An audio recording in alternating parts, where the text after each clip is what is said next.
Welcome back to the party, everybody. This is Morty, and I am your host, Lutch, aka TheIndianJesus, here to resurrect the second coming of common sense. Everybody hit that like and subscribe. You know I would do it for you. And let's party. Oh, there we go. Let's party. Welcome, welcome, welcome. I'm sure a bunch of you did get to see clips from this interview with Candace and Tucker, but I thought I saw a couple clips and I wasn't sure if we wanted to cover it. And then I saw a couple more and I was like, oh, we got to cover it. You guys know what is good. It's Tucker. It's Candace. Is it the woke right or is it the actual right who's been projected on to become the woke right? Let's dive right in. As always, if you cannot hear the video, please do let me know. I'm so grateful that you're here. Thank you. I'm so excited. With child number 4 in tow, who's just off camera. What is going on with Macron? I mean, it's the craziest thing that's ever happened. It's a man, baby. Certainly in my life, it's been repeatedly crazy, from the Trump call to the lawsuit. I didn't even know. Can you just back up a little bit for those who don't know what you're referring to, the Trump call? What does that mean? So I was called by Trump in February. Emmanuel Macron had visited Trump, and I had done this series about, it was about his wife, Brigitte Macron. And the series got a lot of views, and Emmanuel Macron personally flew to DC and asked Trump to ask me to shut up, to just stop speaking about his wife. And Did you know this was going to rise to the level of international incident? No.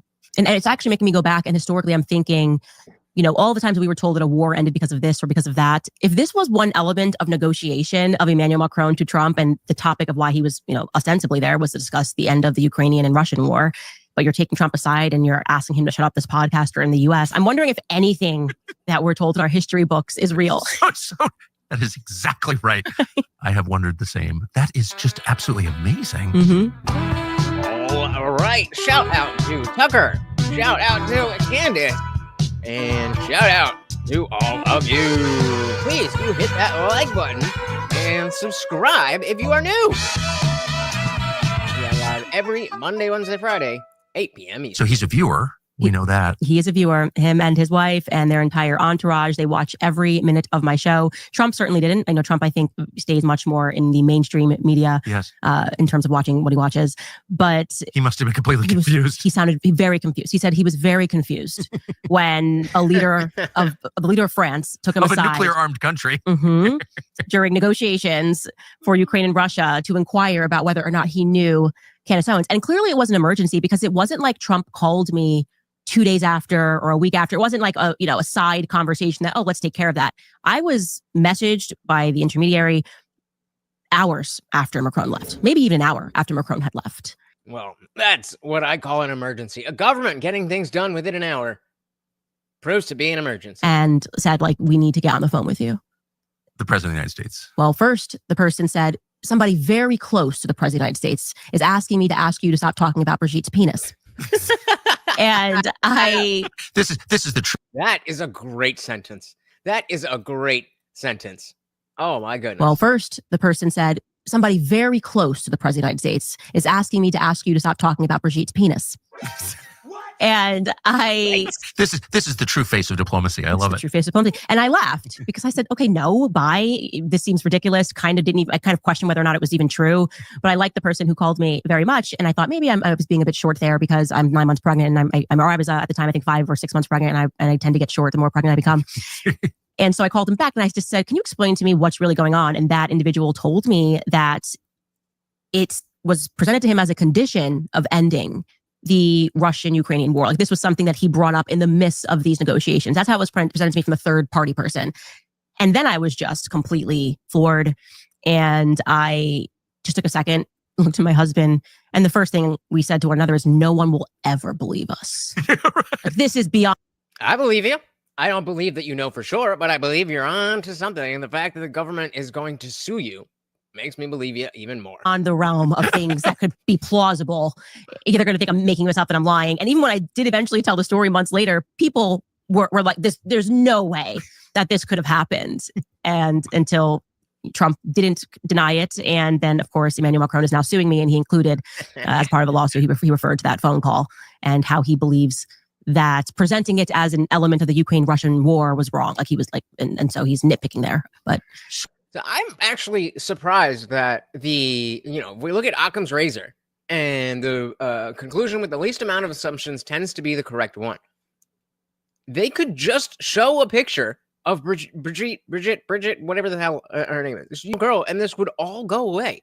And they decided to not go that route. So what is he suing you over? What does the suit claim? Well, it claims a lot. It's 200 pages. 200 pages. 200 pages. And what's really interesting is my series was based on a book. I worked with Xavier Poussard, who is a journalist, a very credible journalist in France, who worked on the story for 8 years and ended up having to move his family to Italy because of what Brigitte and her husband, France is a whole different political system. Certainly is. And they can just bring charges against you. It's an authoritarian country run completely by Macron. And they pretend that's not true, but it is true. It is 1,000% true. And so journalists that first got wise to the fact that Brigitte Macron kind of didn't exist for 30 years of her life were harassed by the government. They filed charges against them for, first and foremost, invasion of privacy. So there was never a dispute when she was bringing these charges about. She never brought a charge against people for saying that she was born a man. And that's what should be made clear to everybody. Like, that's not something that they ever say is not true when it comes down to the legality of it all, when they get into courtrooms. But they first sued for invasion of privacy. Then they sued for defamation regarding a statement, an error that the woman had made investigating when she said, in my opinion, this document is fake. But that document actually was real. It was a birth certificate relating to somebody in the story. And so it was remarkably petty. And this is what they do. They get very legalistic. We'll keep you in the courtroom. We'll harass you. And for Xavier, things were happening where they wanted him to know they were following him, yes, and that the Secret Service was keeping an eye on him. They never actually brought a suit against him until recently, the same time as mine. They're not suing him for defamation, even though he's the author of the book that I based my entire series on. And that's what you would expect that they're going to sue. If you're defaming somebody by saying things that aren't true, you would go to defamation. They are instead suing him for cyberbullying. What? Cyberbullying? A head of state? Mm-hmm. You can do that Bruh. If you're at that level in any government, bullying is not a thing anymore. Just say, because it's true that the French intelligence services, everyone makes fun of France as incompetent and weak, but their intel services are not incompetent or weak. And after probably CIA, Mossad, maybe the Russian intel services, they are feared. Mm-hmm. And they should be feared. They are feared. Mm-hmm. They are feared. They're very competent. Not by Candace. They're violent, documented they've killed people, and they're nothing to play with, really. Right. That's why he picked up his family and he moved. I get it. And so it was this tremendous act of bravery that he did this, putting not just his life on the line, but the life of his wife and his children, because the story here was so demented and so twisted. And just also the broader consideration that you could have an entire state colluding to protect a secret of that magnitude. And what's so compelling about this story, and I get into this in the first episode of Becoming Brigitte, is that by the time it made its way to the English-speaking world, people thought that this was like a, as always, far-right conspiracy dug up from the trenches of Reddit. And that's not what happened at all. The story begins with Emmanuel Macron and his wife is actually the journalists, the left-leaning journalists, the Condé Nast journalists who wanted to celebrate Brigitte, yes, wanted to do documentaries on Brigitte. This wonderful woman is now empowered, and what is she going to do? Let's look into her past and see how this amazing woman got here. Oh, wait. And they were kind of getting threatened. They were told to come to the Elysee Palace, and there was only one person that they could talk to. They couldn't find or verify anything about Brigitte's history or Brigitte's past. And they sort of fell down the hole and were like, I don't know why I suddenly feel like I've done something wrong for asking basic questions about the First Lady of France. And so that's kind of where the series begins. And it kind of takes you through what they went through and what many people have gone through since, just trying to learn anything about the First Lady. So to be clear, it's an amazing story. And for so many reasons, but for the one that you just described, that this was actually well known in France. It all took place in public, but I don't think 1 in a million Americans had any idea at all until your series came out. And the initial reaction to your series was, well, that now we know Candace is insane. Wait, when he says that was known, is he saying that the French people know that Brigitte Macron is a man? What does that mean? And the initial reaction to your series was, well, that now we know Candace is insane. Really going off the deep end. Life's a man. Well, that's another thing that, as much as Candace dives into conspiracy theory stuff, she went hard on this. And it doesn't make sense to me that she would go this hard unless she had real evidence. Because otherwise, with the other stuff that she flirts with conspiracy, she takes the I'm just asking questions route. And like, yeah, maybe she flirts a little bit in the Jew hate when it comes to Israel, but I think all of it is based on the government and the government interactions, and not the religion of people. And so the fact that she would go this hard on Macron is a man. Well, both are men. Then I mean, yeah, Occam's razor. Why would she do that? And come on now. And then as the series progressed and became one of the biggest podcast series in the country, and sort of sober people were saying, actually, you should listen to this. This is pretty wild, pretty compelling. Mm-hmm. But I just want to get to the lawsuit. So like they're suing you for defamation. For things that I never said, which is right. they know that this lawsuit, this is why I called it a PR strategy. This law. So defamation is in there, but they're saying other things are the defamation, and then the claims that she is a man is a different thing. That's a different part of the lawsuit. Sneaky. That this lawsuit, this is why I called it a PR strategy. This lawsuit was filed for the press, right? Because she just lost her defamation case against 2 journalists in France. And now everyone was reporting, wait, you said that this was the big case that proved, or you presented it as if you were suing them on this claim of you being a man or a woman. And now you've lost that in France. This is your home territory. What's going on? And so I think she called the lawyers and were like, just file a lawsuit, because it's very sloppy. The points run into one another. Like, first, they argue that I'm doing it for money. Then they make the argument that I was fired for speaking about it. So that doesn't make any sense. It can't be both. And it's a bunch of stuff that I didn't say. They're behaving like mainstream journalists, where they'll take a couple of words that I said, like gangster, criminal and gangster, but then they add their own sentence to it. And they're like, she accused her of being a criminal and a gangster. So it's very... It's like Alex Berenson trying to catch Dave Smith on making a joke about the Holocaust with a Holocaust denier.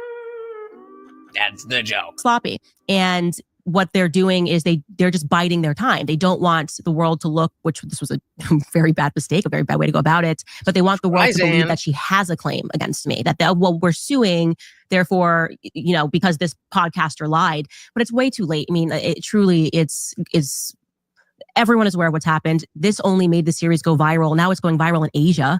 I'm getting all of these emails from people in China saying this series is going viral. They're not even on YouTube, so I don't know how they're watching it in China. But they got VPNs. It was a mistake, because obviously now people are going, okay, something must be true. A president of a foreign country does not sue a mom that does her podcast in her basement because she spoke something that was not true. Like, I mean, okay, Candace, you're a little bit more influential than that, but point taken. There's clearly something that they want hidden, and so everyone's taking a closer look at the series. Yeah, that's not the way to hide things. Right. The way to hide things is say, poor Candace, nice woman, obviously mentally ill. Mm-hmm. Come on now. Mm-hmm. That's the way to do it, and sophisticated liars do that. Right. So it is... Even if they weren't going to provide pictures, even if they weren't going to provide proof and say, no, Candace is wrong, then they could have gone down the avenue of, we're not entertaining this because she's crazy conspiracy theorist. But they decided not to do that either. And the question is why? Interesting. They are responding in a way that clearly is driven by emotion and fear. That's my read. I don't really know why they're responding, of course, but looking at it, it's so interesting. You may have noticed this is a great country with bad food. Our food supply is delicious. Ingredients: corn, seed oil, massachips.com/Tucker. Use the code Tucker for 25% off your first order. That's massachips.order. Highly recommended.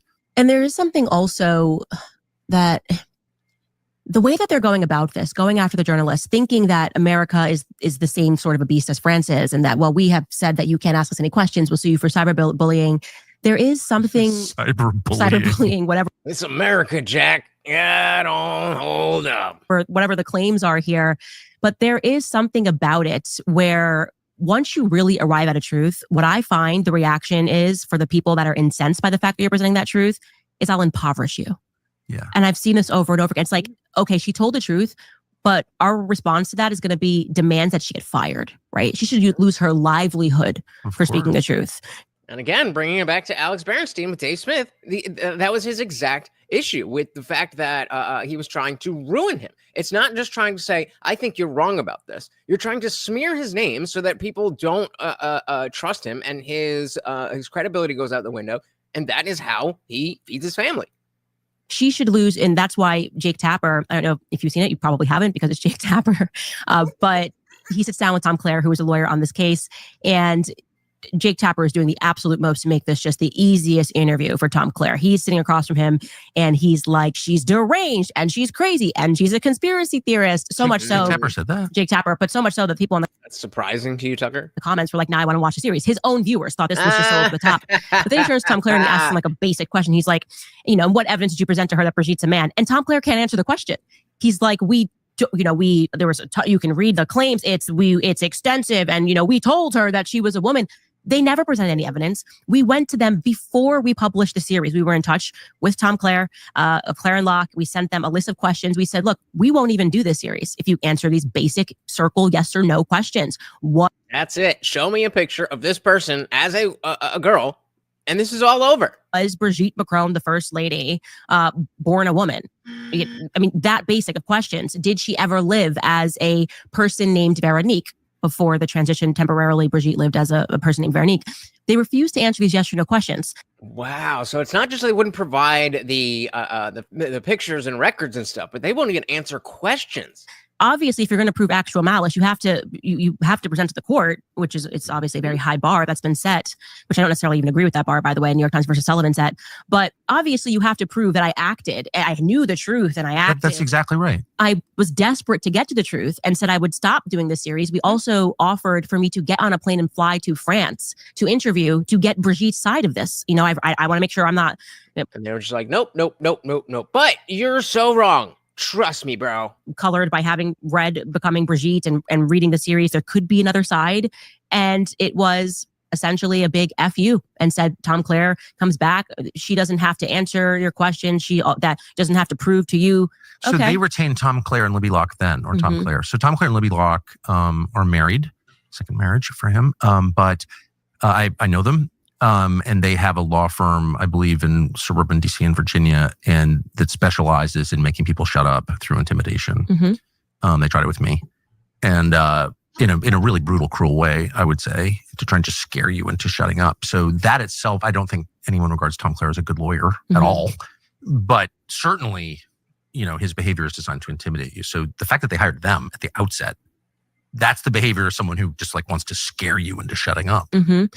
And if that's not the case, then okay, present an alternative theory as to why they wouldn't just answer questions. They wouldn't just provide pictures or documents. The timing of when they first sent us a letter was actually the end of November of last year. We missed the letter because they sent it to an inbox that we would have never been checking. It was a very weird inbox, like where you would go to return a t-shirt. And because we missed that, and I'm glad I missed it because I probably would have been scared. I think they knew, because that was right when I began speaking with Xavier Poussard. And I was in London at the time and I had agreed to interview him, but nobody knew I was going to do this interview.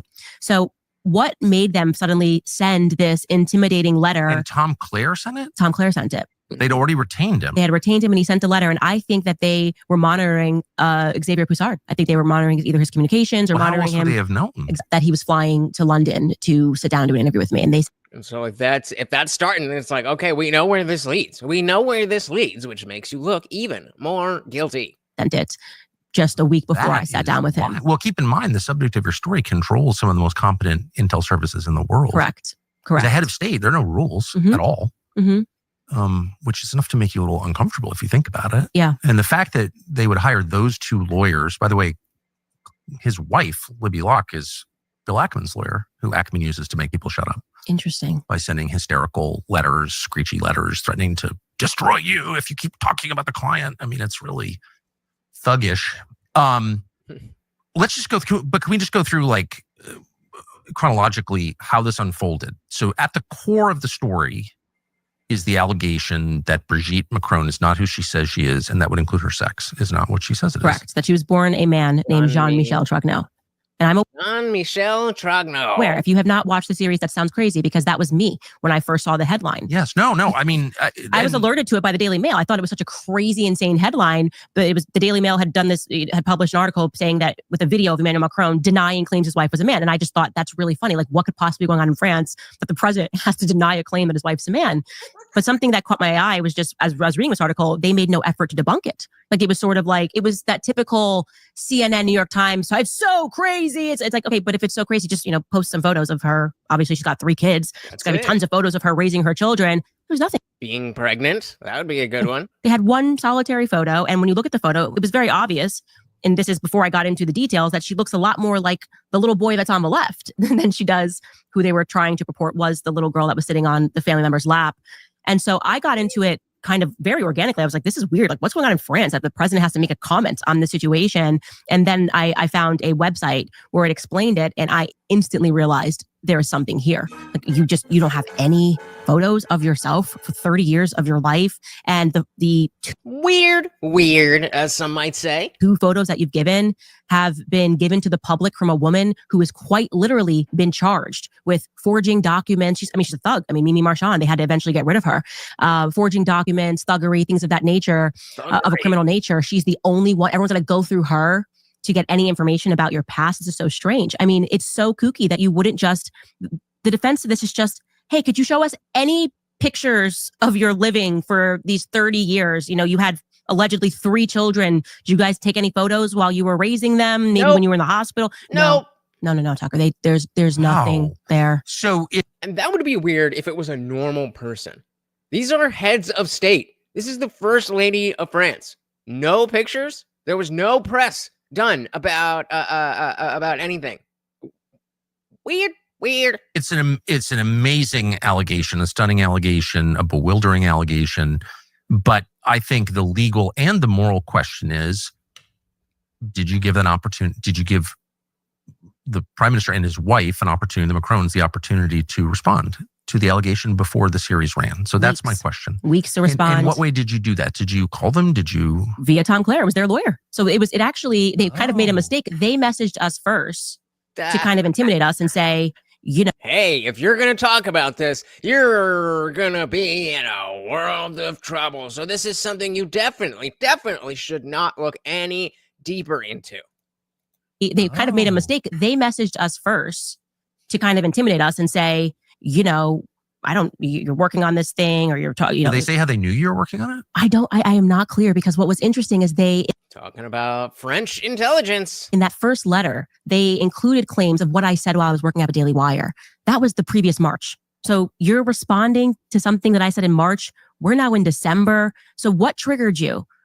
Clearly it had to have been that I had just interviewed Xavier Broussard and they were aware of it. So then they said, okay, send her out a letter to intimidate her. Mm-hmm. And obviously getting a letter for most people, you get a letter from a sitting president of France, you're going to go, okay, well, I'm just going to be quiet and not Candace, not say anything more because I don't want to get involved in this. But for me, it just made me even more curious. And so to be sure, I said, well, I'm glad we have a line of communication established, because I'm certainly not interested in defaming you. I'm not interested in lying. Obviously, I would do myself a disservice if all of this was complete crap.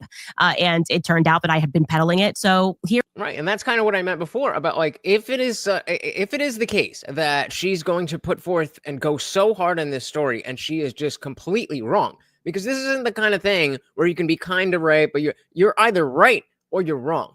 And so to go this hard and put your entire career,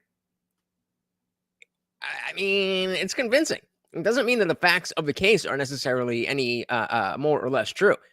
But the fact that she's willing to put that much stake on it says something. For my questions, very simple, yes or no questions. Did you ever live as Veronique? Who is Jean-Michel Drug? No. Refused to answer. They just instantly got. So you presented the allegations to them, which they, of course, were aware of. People had made, others, not you, that she's not really who she says she is. Mm-hmm. And you said, can you explain? Yeah. And honestly, didn't require much of an explanation. We also asked, can you give us any photos of you living through this 30-year period?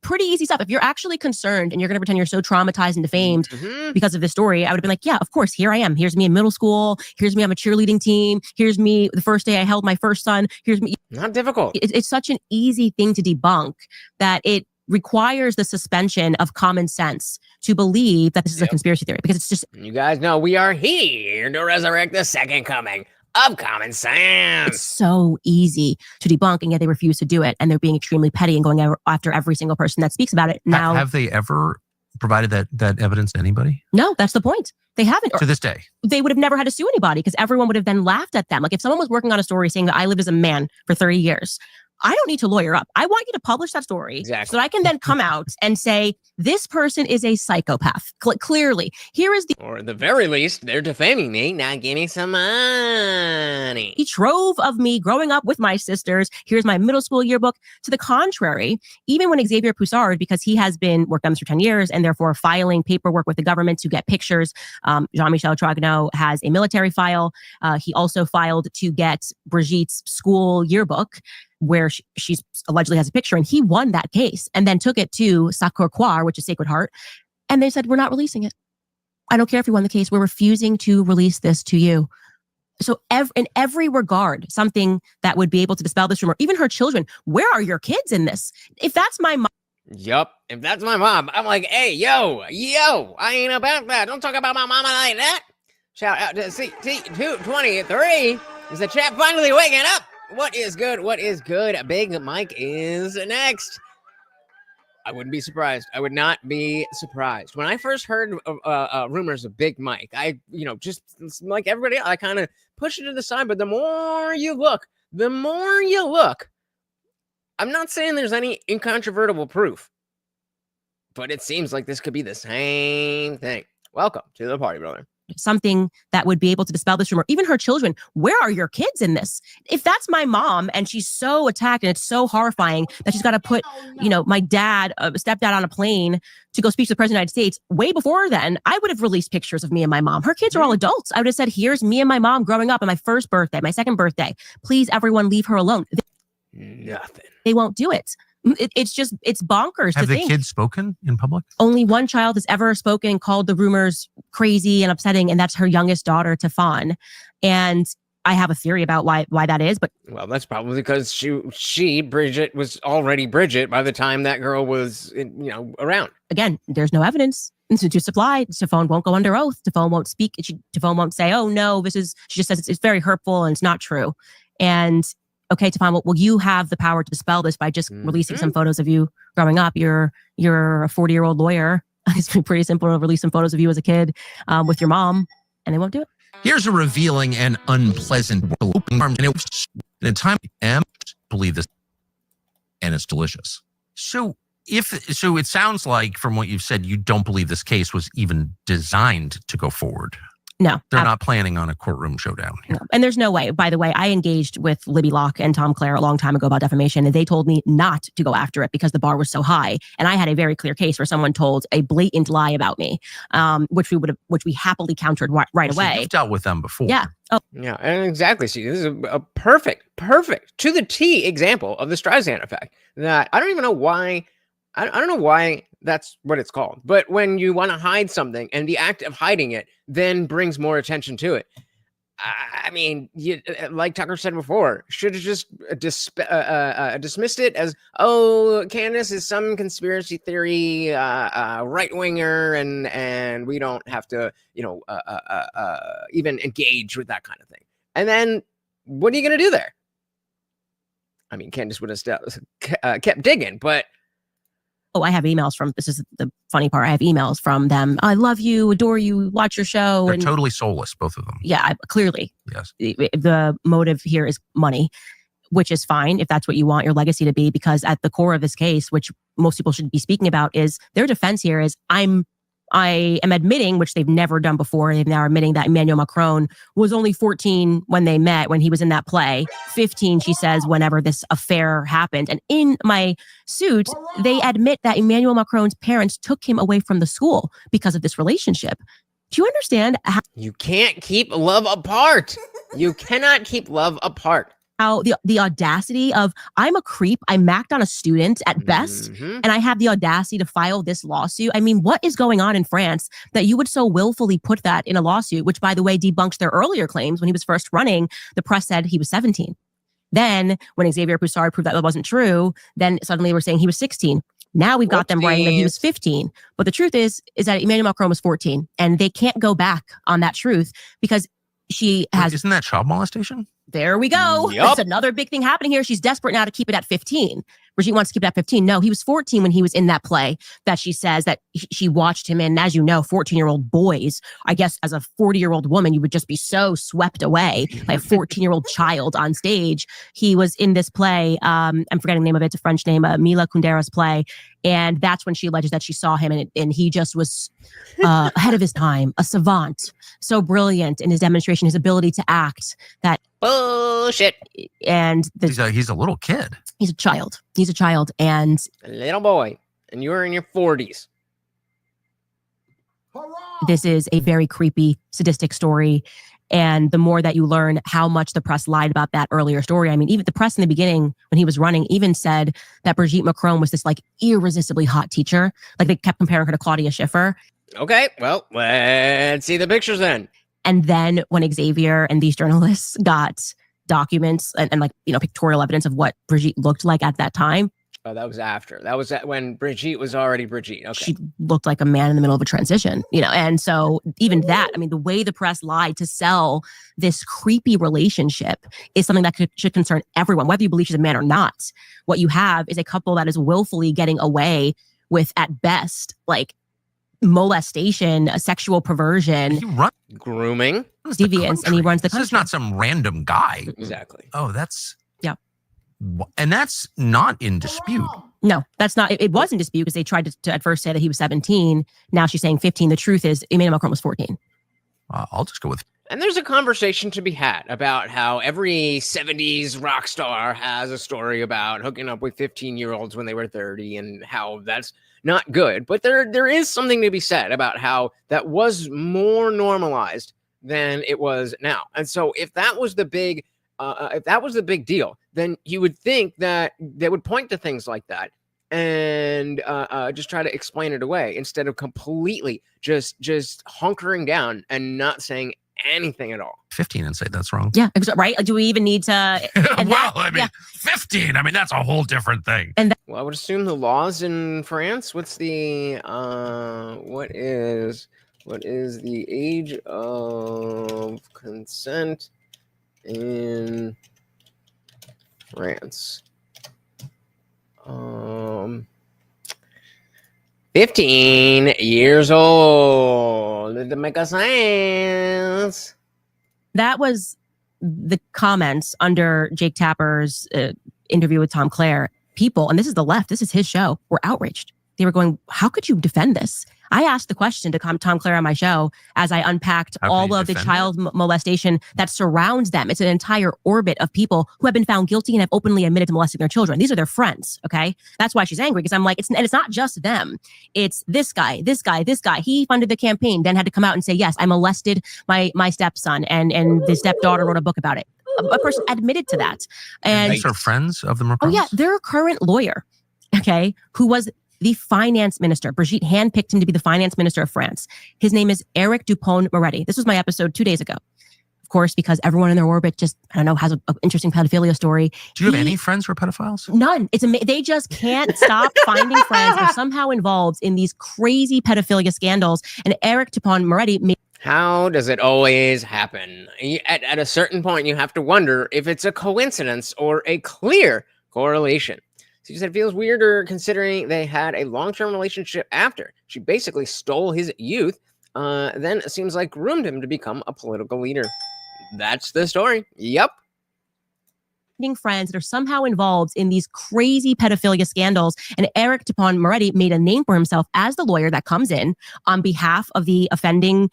In this case, it's almost always incest, by the way, in all the cases that he involves himself in. And he convinces the court, as he did in one certain case called the Manachet affair, that, okay, yeah, it is incest. Yeah, he's been... Why would you want to be the incest lawyer? Raping his daughter. But, and this is what he's famous for, it's happy incest. And he sold to a court and got this guy sentence reduced.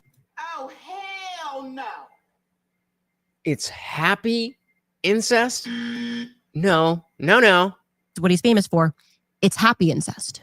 Hurrah! And he sold to a court and got this guy sentence reduced. He had been raping 2 of his daughters. Come on. I'm not kidding. You could look this up on Wikipedia, no less. And he sold this to the court, coined the phrase along with another person who, another lawyer who Emmanuel awarded the Medal of Freedom to. And they said to the court, happy I mean, talk about semantic obfuscation. Or in Amiens, which is where Brigitte and Emmanuel are both born, that you should release this guy because he loves his daughter, and now she's 21, and so it doesn't really matter. And honestly, it's the mom's fault. They encouraged them to all sleep together, and so they did. They released him early, and then his daughter tried to escape him, and he killed her. So this is who everyone. This is the guy who's on the news channels right now saying we're going to go after Candace Owens because this is a state affair, and he's got this whole glorious story about how I'm being funded by Russia, because it's always Russia, as we all know. It's got to be Russia. Funded by Russia? His theory was this feels like the kind of end stage of something. Yep. I hate the phrase global elite because it sounds so spooky or whatever, but it does refer to something real, though. But that's what it is. The depraved. I don't even call them the elite. They're the depraved, and they've just been running the game for so long that they're not even getting creative anymore. But there's always a part of town with depraved people. Like every society has the depraved, the depraved community. But has there been since Rome really a whole class of depraved people with this much power? That's a good question, and I don't like that the answer is no. Yikes. Shout out to Adam. Welcome to the party. Rape me, my friend. Good song. And they say rape a bunch of times in here, so I'm not even gonna. It's either gonna get a shadow banned or not. But welcome to the party. Since Rome really a whole class of depraved people with this much power? That's what gets. I think so. Yeah. The more that I study and the more that I take a look at this picture, because at first, you go through this period where you're going, am I crazy, or are they all defending like children being raped? Like this can't be right. Like somebody's going to stand up and say something. Nope. That just be how it is. And the only thing that you can do, not co-signing, I'm saying unfortunately that's how. You in those moments where you're questioning whether or not this could be the circumstance, is to educate yourself further. Yes. And I find that whatever area they have sort of an inordinate response to, where they're like getting very angry about something that seems so simple, is probably where you should press your thumb the hardest. And I did this with like Sigmund Freud. I kind of said something on my show about how like Sigmund Freud was like a pervert and getting into children and incest, his whole theory, blaming the children for their parents being incestuous, and the reaction across the press, like how dare she? And like, he's dead. Why are you defending this guy? Not American. He did present a theory that really. That's very surprising, because in the psychology world, like I went to school for psychology, and it was always understood that like, okay, Sigmund Freud is the grandfather of psychotherapy, but he was fucking weird. Very overly sexualized, and just thought everything was about wanting to have sex with their parents. And there's aspects of those ideas that we call him the grandfather, because we refined those ideas to understand, basically put, that women want women who have a father typically go after men that are modeled in the same way as their father, because that's the idea of a good man that she sees. But that's about as far as it goes. There's no Oedipus type bullshit. Shout out to Zippy DSM Lee. Welcome to the party. Why is yard work hell in the summer? Probably because of the temperature. I wish I had a funnier joke for that, but I don't. I think it's just the heat. But welcome to the party. So he just falls on to his whole theory about the mother of the relationship. Yep. That's kind of what I was saying. What was it with? The fact that Brigitte met Emmanuel Macron, right, when he was 14, and I was bringing up that like we all have heard stories of the 70s rock stars hooking up with 15-year-olds, and not that it's okay, but exactly what Zippy is saying. Everyone was weird back then. And like, he's dead. Why are you defending this guy? Not American. He did present a theory that these children who were being raped by, by their fathers were actually attracted to them. Why are you defending this? And then I got educated about it and started reading books and stunned. Like, yes, this is actually something that he was doing, and I learned. Really quick, guys, can you do me a huge favor and hit that like button? It is free, it is easy, and you know how much it helps out that channel. Come on, let me see those likes. I need one more before we dive back in. One more before we dive back in. We only got one, and there's four other one of you here. Somebody hit that like if we want the show to continue. There we go. Thank you. Adam said we all have an Oedipus complex, don't we? Yes, but not. Yes, but in to a certain extent, to different extents to different people. But it doesn't mean that you want to fuck your mother. It just means that you have these archetypes exist, and based on how you view the world, then you're going to see things based on how you grew up and what type of role in your life that your mother played, or if you're a girl, that your father, which I think is a little bit more clear. But yeah. Books and stunned. Like, yes, this is actually something that he was doing. And I learned this from the person who controlled the Sigmund Freud archives, who wrote this amazing book called The Assault on Truth. But there is this common thread that it brings you back to Paris every time, whether you're talking about Epstein, Ghislaine Maxwell, talking about Emmanuel Macron and Brigitte, They call it Gay Paris for a reason, right? About Sigmund Freud. He studied and then came up with this theory while he was studying under Charcot in Paris, that actually, even though we see all this evidence that these kids are being raped, it is their fault because they're attracted to their fathers. And for this guy who rang the alarm on this, like years later, he was working with Anna Freud and he was in control of the archives. His name is Jeffrey Masson. He got kicked out of the archives. I was ready to laugh here, but what does this mean? Is CT right, bro? Oh my God. Working with Anna Freud and he was in control of the archives. His name is Jeffrey Masson. He got kicked out of the archives for telling the truth. Very, very famous case. Oh yeah, he got kicked out. But he wrote the book still because he still had the letters. He published the letters to prove that Sigmund Freud knew for a fact these kids were being raped. And boy, was he attacked for that too. But here's what's interesting about that. He publishes that book, The Assault on Truth, and Anna allowed him to, because she could have stopped the book, and Anna Freud chose not to stop the book. I think she wanted the secret to be out. But you go through these stories, and over again, you get this theme of this very dark theme of children that are being raped, right? And it's incestuous. But like I said, while they're talking about Jeffrey Epstein, like, why do we keep coming back to this theme? And why does it seem that the media is colluding to cover that up? Like, I thought no matter where we were on the spectrum, left or right, like when it came to children, whether it's murder, rape, like we all were on the same page that like we have to defend innocent lives. Before the Epstein thing, like I know he got arrested back then, but the most recent thing where he Epsteined himself. Before that, and even if we want to talk about like the Me Too movement, obviously, which is not really about children, but just about power dynamics and stuff like that. I honestly did not believe that this was such a pervasive problem. That is one of the big reasons why I started connecting the dots between the trans stuff and the pedophile stuff, because it is one and the same. It's one and the same. And it is unfortunate, but it is extremely, the word is pervasive, extremely pervasive, that grown-ass men are interested in little-ass kids. I don't even know what else to say about it, but it is real, unfortunately. Into children, whether it's murder, rape, like we all were on the same page that like we have to defend innocent lives. Apparently not. And so then you have to press further and go, what is the theology here? Because everything, as my husband has taught me, is a theology. They're being... That I don't disagree with. Everything is a theology. That doesn't mean we're talking about Christianity or a specific religion, but theology, ideology, that could work there. What she's about to say is something around the idea that whatever principles these people hold, whatever they're doing fits those principles.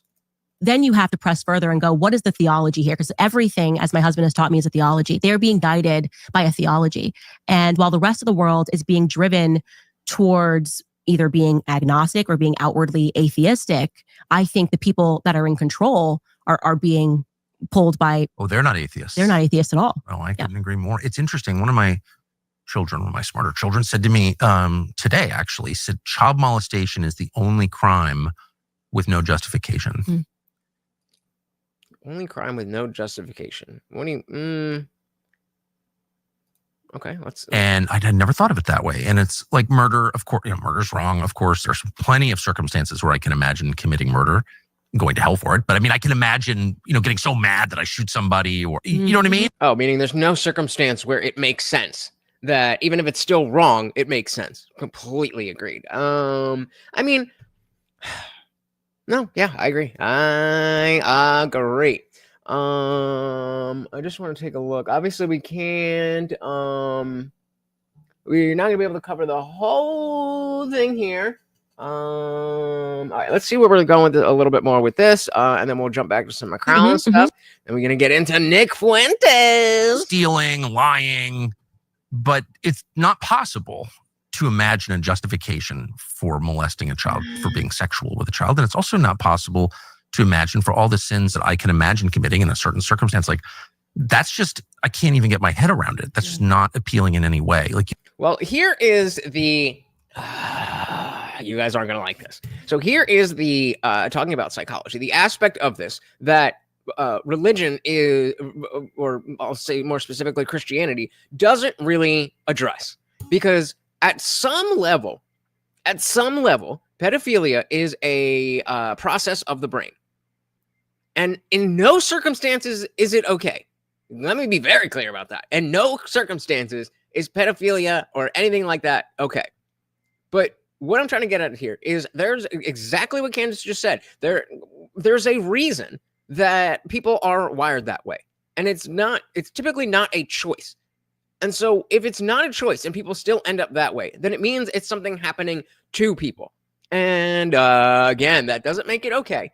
But it means that we have to, if we want to get rid of all these pedos in society, then just saying, pray the pedo away, it's not going to work. We need to better understand the actual the neuroscience of what it is to be somebody who is wired that way.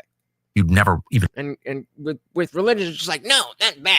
Think of wanting to do. It is bad, but what do we do about it? I can't even get my head around it. That's just not appealing in any way. Like, you'd never even think of wanting to do that. So it's got to be spiritual. You don't want to be passive for 30%. Kind of, I'm always a person like accidentally lands on something, and then there's just like this reaction. Yes. And like, you can't do that. And then I go, okay, well, I better learn about that because there's something you don't want me to know. And so now I'm curious. If they would just leave me alone, I promise that I wouldn't even have come down this path. But what you learn about Sigmund Freud is that what he actually mainstreamed, I mean, the psychoanalytic movement was quite literally a movement to mainstream gaslighting. And this is no question. Like I said, you can read Sigmund Freud's archives. This guy was not a guy theorizing that this is what was going on. He had access, learned German, read the archives, alerted Anna Freud, and was like, hey, did you know your dad knew that these kids were being raped and yet he lied to the public? And she's like, yeah, I think, please maybe don't publish that. But then she let him publish it. All right, so we're going to jump ahead a little bit because they're kind of getting off on a tangent here. I was going to skip this one, but I think I seem to remember this chapter says the demonic book featured in Macron's official portrait. I remember seeing this, and I didn't look too far into this, and this was similar timing around the Balenciaga stuff. But let's see. CT said it's free will, bro. That's part of God's plans for humans. Not saying it's right, or in your case, you don't believe it's true, but free is the reason. But free will is the reason from the Bible. Yeah, and that's wrong. The burden is still on me to be able to articulate the difference between free will and agency. But they are not the same thing. We do have agency. We don't have free will. I'm working on it. I will get back to you guys when I figure it out. But they are two different things. We have agency, but free will not only doesn't exist, but doesn't make sense as a concept. Famous people, where like tons of people in the orbit have been accused of or have in fact committed child molestation. Well, let me just tell you, as you get into my series, like as I point to all this orbit around them of everyone who just keeps accidentally committing pedophilia, defending pedophilia, whatever it is, the best part is for me that they kind of laugh in your face. That they want you to know that there's an element of it that's partially sadistic. Presidential portrait, Emmanuel Macron leaning against a desk. Everybody has to do this, leaning against a desk, obviously, the official presidential portrait. Yes. He chooses to put a book, and he has in multiple interviews said it's his favorite author, by André Gide on the table. André Gide, I'm going to find this right quick, is an author who admitted openly that he was a pedophile. He's a pedophile. Hold on, what did you say the book was called? Said it's his favorite author. By André, Yes. he chooses to put a book, and he has in multiple interviews said it's his favorite author, by Andre Gide. Andre Gide. Andre. Oh, God damn it. What are we looking at? There we go. So this right here, I do remember seeing this picture, and you can see this is the where am I? This is the portrait here, and then you can kind of see it, not very well, but there's a couple books sitting right here, and then that is this book that Candace is about to tell us about. I don't know shit about it. He chooses to put a book, and he has in multiple interviews said it's his favorite author, by Andre Gide on the table. Andre Gide is an author who admitted openly that he was a pedophile. He was a pederast. He specifically only that was the word we were looking for the other day when we were covering Timcast, and Gavin McGinnis felt it super important to say that, oh, they're not pedophiles. They are 17. They're pubescent. So pedophilia is being into prepubescent children. Being a pederast means that you're into pubescent children that are not sexually mature yet. Andrew Gade, shout out Tag, welcome to the party. Gade is right. Gade and a map. Ugh. But yeah, that shit's real. Who admitted openly that he was a pedophile. He's a pederast. He specifically only actually molests little boys, and he would go down to Algeria, Morocco, and he would write books based on his experiences. The president of France chose to put that book, an Andre Gide book, on his desk for his official presidential portrait. Like, there was no other book that you could have picked to put there. And like I was saying before, this was, I don't remember how close it was, but this was around the time that Balenciaga campaign with all the weird demonic, I don't remember exactly what it was, but you know what I'm talking about, right? Put it on the chat if you don't know what I'm talking about with Balenciaga. Both of these things were around the same time. And this was when I was starting to realize that, it's not just some random conspiracy theory, that there really is a network of people who are doing this. And there is signals out there. I don't understand what the signaling is for. Like, I don't understand why you would put that in the portrait unless it was something like you have to put something in there that makes you look bad in order to not have, other things leaked on you or something like that. And I just don't understand who is benefiting by that book being in the frame. That's the question I want answered. It has to be somebody who has power over Macron based on what they know, and not power based on rank or anything. Why? What do you think? Why would they put a book like that in the frame? One thing said, speaking of Balenciaga, did you ever look up that child spine purse? The world is allowing some dark stuff. I did not. What? Balenciaga child spine purse.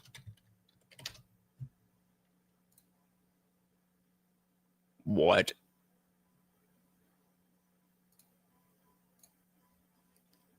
What you're looking at right now is a handbag made out of death. A bag made out of alligator tongue and, believe it or not, an ethically sourced human child spine. How do you ethically source a child spine? And how far can the ridiculous fashion industry go just to be unique and edgy? To get the answers, we need to talk about Arnold Putra. He is a wealthy Indonesian fashion designer who travels the world and visits indigenous tribes to supposedly learn more about their cultures. But as you look at his pictures, something doesn't feel genuine about them. He seems to be using the tribes as background props for photos where he promotes expensive clothing and brands. Gucci and Fenty. These overpriced, fancy, rich people's... Okay, I don't really care about that, but yeah, the thing itself here, that is wild. That is... Okay, what does this say? What does this say? This person saying, Arnold Putra, alligator tongue and human spine bag made with an ethically sourced human child spine and alligator tongue leather. How in the name in the name of hell did someone even think of this? Thankfully, removed from the site, but so yeah, this is the alligator tongue, and this is the spine of a human child. And what does this say here? Oh, come on. Open this new tab. What the fuck?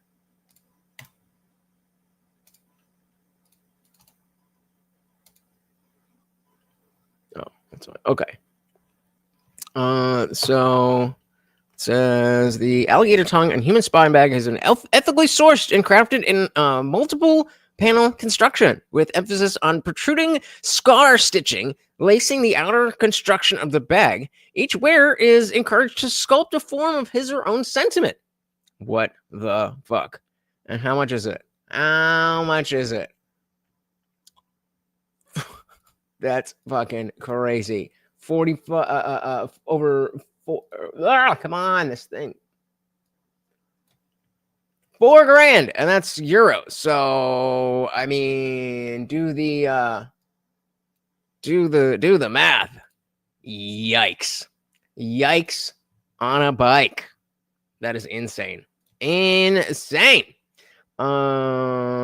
right. Who? I mean, apparently Macron. She said they probably have a lot of leftover human spines for all the sacrifice and SA going on. Someone decided to sell them. Hashtag capitalism. I mean, hey, make the bag. Get your bag. You missed a wow. So $6,000. $6,000. That was a Balenciaga bag made out of an alligator tongue and a child's spine for $6,000. Insane. We got Dylan Soup in the building. Welcome to the party. Very good to see you. One thing said can't you only donate your body to science? Even then, you have to be an adult to give that kind of consent. So how can it be ethically sourced? It can, bro. You can. Presidential portrait. Like there was no other book that you could have picked to put there. There's an element of it where I think that they've amassed so much power. And it's quite interesting because I think maybe Daryl Cooper told you about this, but getting into Bill Barr's father, Donald Barr, yes, who wrote that weird book, yes, weird the space. It's called Space Relations by Donald Barr, where he predicts a colony of Khazars, as he calls them, Khazars, Kossars, he spells it, that are so bored with their power, they're so bored with being elite, just getting away with everything, And he then predicts kind of in this does that sound familiar to anybody? Oh, the liberal elite, or the global elite, really. They're so bored with being elite, just getting away with everything, And he then predicts kind of in this fantasy book, Jeffrey Epstein and Ghislaine Maxwell. It's very strange. Got it. And he also was, in the OSS, which was the precursor for the CIA. But there's an element of... So nobody has an idea of why someone like Emmanuel Macron would want to put a book like that in his presidential portrait. I don't understand it. I can't think of a reason that makes sense. And he also was, in the OSS, which was the precursor for the CIA. But there's an element of that when I see Emmanuel Macron engaging in that it's like they want to get caught and they just have so much power that they know there's never going to be any consequences for it, where you go, why would you do this? You could have put any other book on your desk. You could have put literally any other book on your desk, but you chose a self-admitted, never denied the fact that he would go down to Morocco and he just was into little boys. So we're in the nicotine business. We make the most banking possible note. 20 minutes makes me think they'd be crazy to bring this to trial because that would allow you discovery. I think they're banking on us dismissing it. I think ain't gonna happen. Dismissing it, what does that mean? You can at first file to dismiss the case because you're going, hi, we have the First Amendment right. This is crazy. It's coming from Paris. I mean, like, why on earth would we honor this at all? Secondly, it's like, are we really going to allow the French president to come in here and like stifle my right to speech?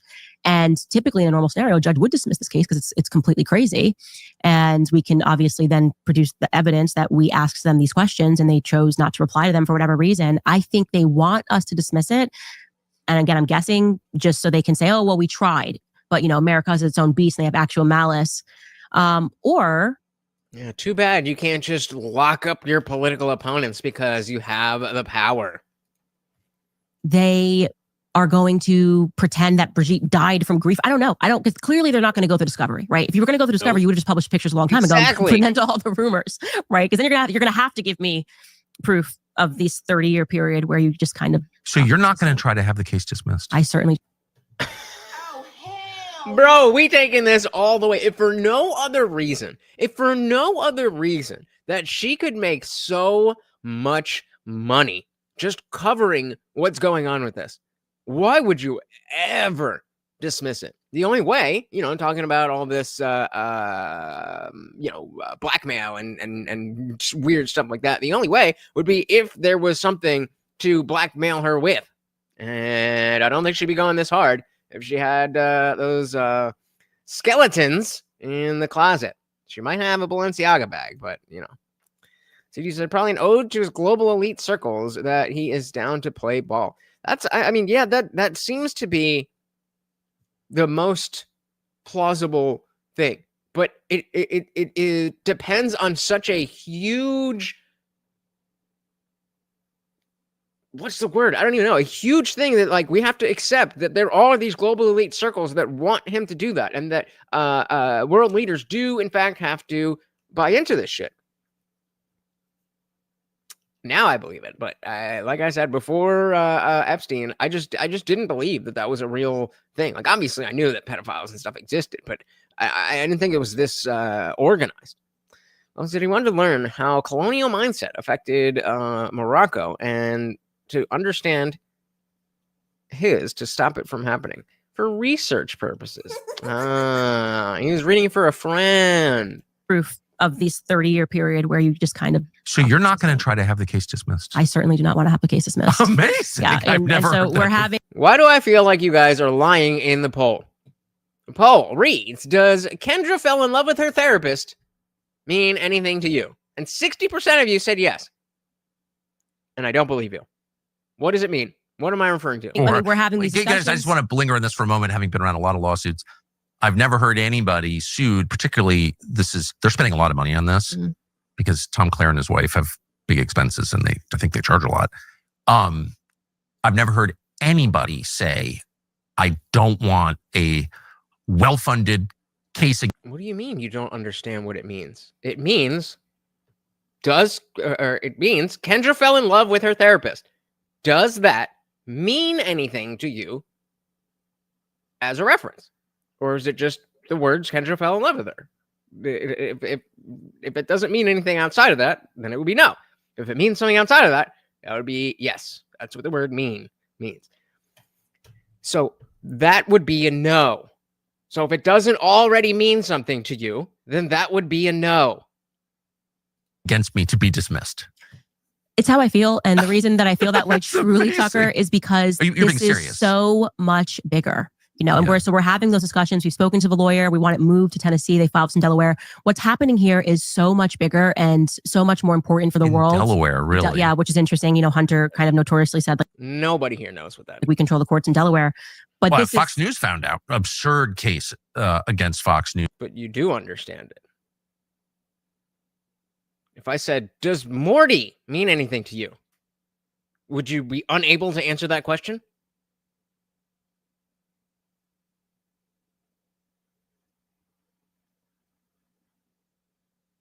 No, you'd be able to answer that question. Just like you can answer this one, because in the same way or the opposite way that when I say Morty, you think of him. When I say Kendra and her therapist, it doesn't mean anything to you, then it doesn't mean anything to you. Control the courts in Delaware. But Fox News found out. Absurd case against Fox News by Dominion. I was not named in it. I got sucked into it. But Tom Clare was involved in the case. Okay, so notice how the first one, you said, who's Kendra? And then the second one, which was my inverse, you gave answers. Case in point. I was not named in it. You guys got to trust yourselves. You think that these polls, I asked them in a certain way for a certain reason. And you guys are trying to just answer the fucking question. It's not going to hurt you if you're wrong or if you prove me right or something. It's just a question. Shout out to Josie. Welcome to the party. Very good to see you. We are talking with Candace and Tucker about the first lady, or maybe the first man of France. Welcome. Into it. But Tom Clare was involved in the case, and it was in Delaware. Exactly. And they just had a completely compliant judge. It was just a joke, actually. Well, that's very interesting because they did file in Delaware, and it is a place where we know that the courts are corrupt. But this would be a kind of precedent that would be, I think, almost even too crazy for Delaware. You're talking about a sitting president of another country coming in and saying, "I'm." So yeah, this would be another example. If you're if you're to ask, does Janie have a gun mean anything to you? You either know that it's a reference to the song or not. I'm going to sue you for telling the truth. We have truth on our side, right? We actually have truth. So unless he's going to say, blah, blah, blah, I'm not looking at anything and you're going to get no discovery and we're just going to award this person. I mean, you got to give the other side discovery, right? How does Macron collect, as a foreign head of state, how does he collect? There is nothing that we can look at. We are pioneering this, obviously, because this has never happened in the history of the world that a sitting president of a foreign country has sued a journalist and a podcaster in another country. It's never happened. So we don't know. I didn't even know how we could sue, actually. I thought that you could only sue in a country. I just am learning with everybody else. It's amazing how this is going to work. But again, speaking of Tom Clare and Dominion, as he was sitting up there giddy with Jake Tapper, as these representatives of like the state, because that's what they represent. They represent the state and of the course. state. Well, they always represent the state, but they're right. giddy talking about Dominion. Because Jake Tapper says to him, he's like, and how much did you get from Dominion lawsuit? It's a lot of money. You're going to sue her for all that money. And that tells you who their master is, right? Oh, I think we knew. These people are satanic, right? That you can't beat me in the arena of truth and facts. So what do you do next? Well, I'm going to punish you. I'm going to destroy your livelihood. You're going to have nothing to your name. Yep. And just like we were saying before, this is that's shots fired. It's one thing to say, I don't believe you're correct on this, or you're wrong on this position, or I'd like to better understand this. When you go to a certain level, it's not about that anymore. It's not about that anymore. All right, let's jump forward a little bit to Candace talking with our boy, the Groyper himself, Nick Fuentes. So you can say, I wonder what France's laws follow discovery. She should countersue in America, so they have to follow American laws of discovery. I agree. I think that, I agree with her that the lawsuit itself is a PR stunt. They're hoping that they can scare her, Candace, into backing down. And we know that that's not going to happen because, again, if for no other reason, this is how you get famous, being, an influencer, a commentator, a news pundit, whatever. You get into drama like this. So all of this attention, even if it ends up that Candace is wrong and Brigitte was born Brigitte, she still wins because it's like, all right, that's all I was asking for this whole time. I told you I would stop talking about it if you just gave me the proof. All right, Nick Fuentes. Here's your next role. You're going to be president. So speaking of theater, I just hesitate even to ask this, but because it just opens up all this stuff I don't want to deal with. But you just interviewed Nick Fuentes. I did. Or had a conversation with him. What did you think of that? What do you think of him? I mean, I can tell you my experience was entirely fraudulent with him. I never interview people as a gotcha interview. It's always just that he was making the rounds. He's been around for a while, and kind of his story, when I learned it, because he was banned from everywhere, so I didn't actually know what the backstory was with Nick Fuentes, but then I learned it when he was allowed back on X, and Jeremy Boring, who was then the CEO of Daily Wire, did this X Live with him. And really, I didn't know that. So, Glumtag, don't forget that Trump did sue. Trump is very, very lawsuit happy. He sued Bill Maher for saying that his dad was an orangutan. So, I think so. And Jeremy Boring, who was then the CEO of Daily Wire, did this X Live with him.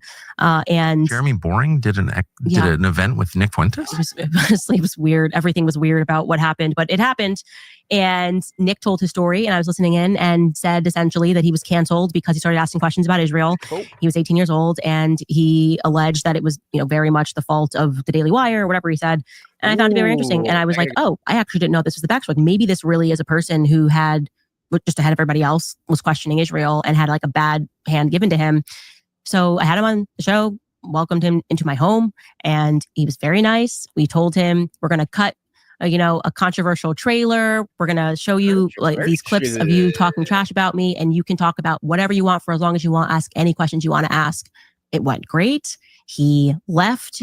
He said, thanks. We can now be friends. And I am not kidding. We published this 11 days later, and I don't even know how to, he just starts screaming, calling me an effing bitch, who set him up. We didn't edit a single thing. Those 11 days, like 2 weeks before we even published the interview, we told him if there's anything that he wanted us to insert. Like, nobody does that if you go on their show. Yes. And I genuinely don't know what triggered him, other than me at the very end asking him about or talking to him about family.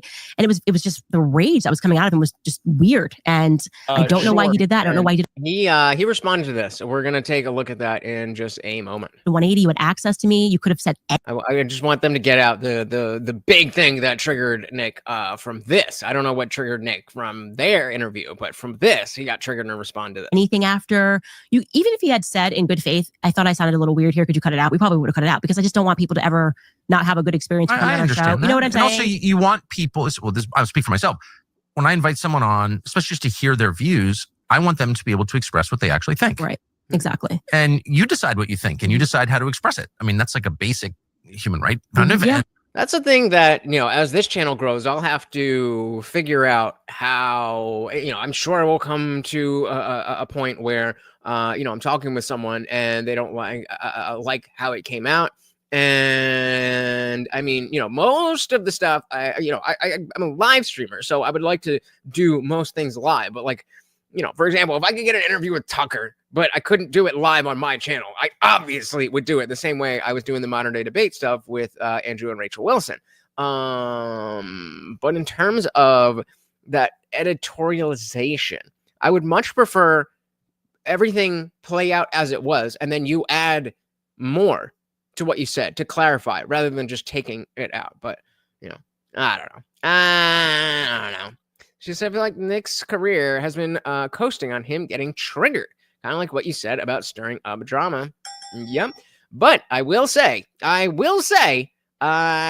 kind of agree with him on this one. So let's see what Tucker and Candace are up to. And then we have a clip from Nick. And so I'm not here to trip you up into saying something you don't mean. I want to hear what you do mean. Yeah, exactly. Right? So, and he told the story. He did all of that. And apparently then, and I don't know if it was driven by insecurity. He didn't know how his followers would take the interview, but he just did a complete 180, lied to his audience, pretended that he was surprised it was behind a paywall. We spoke about him and how we were going to release it. He said, great. I mean, it's a total 180 flip. So I can now say that I didn't listen to other people say that Nick was a bad person. I didn't care about what happened when he was 18, 19, 20, 26.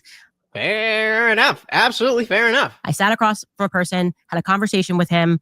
He behaved one way in person and then put on a show for the internet. So I actually can say my experience with Nick Fuentes is that he's a terrible person and a terrible human being, because why would you do that? There's no reason to do that. I agree. You could have come back onto the show. Exactly. You could have had beginning of us discussing various topics.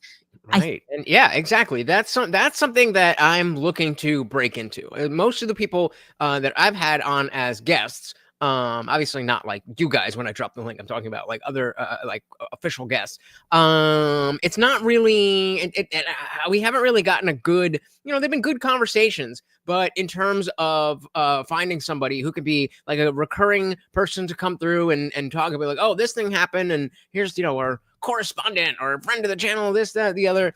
I would really love to have that, because I think, I got some good ideas, but I also have a lot of blind spots, and I would love to have somebody else who could who do this, with me, whether we are covering something or we're just having a discussion about something that happened. I think that would be good.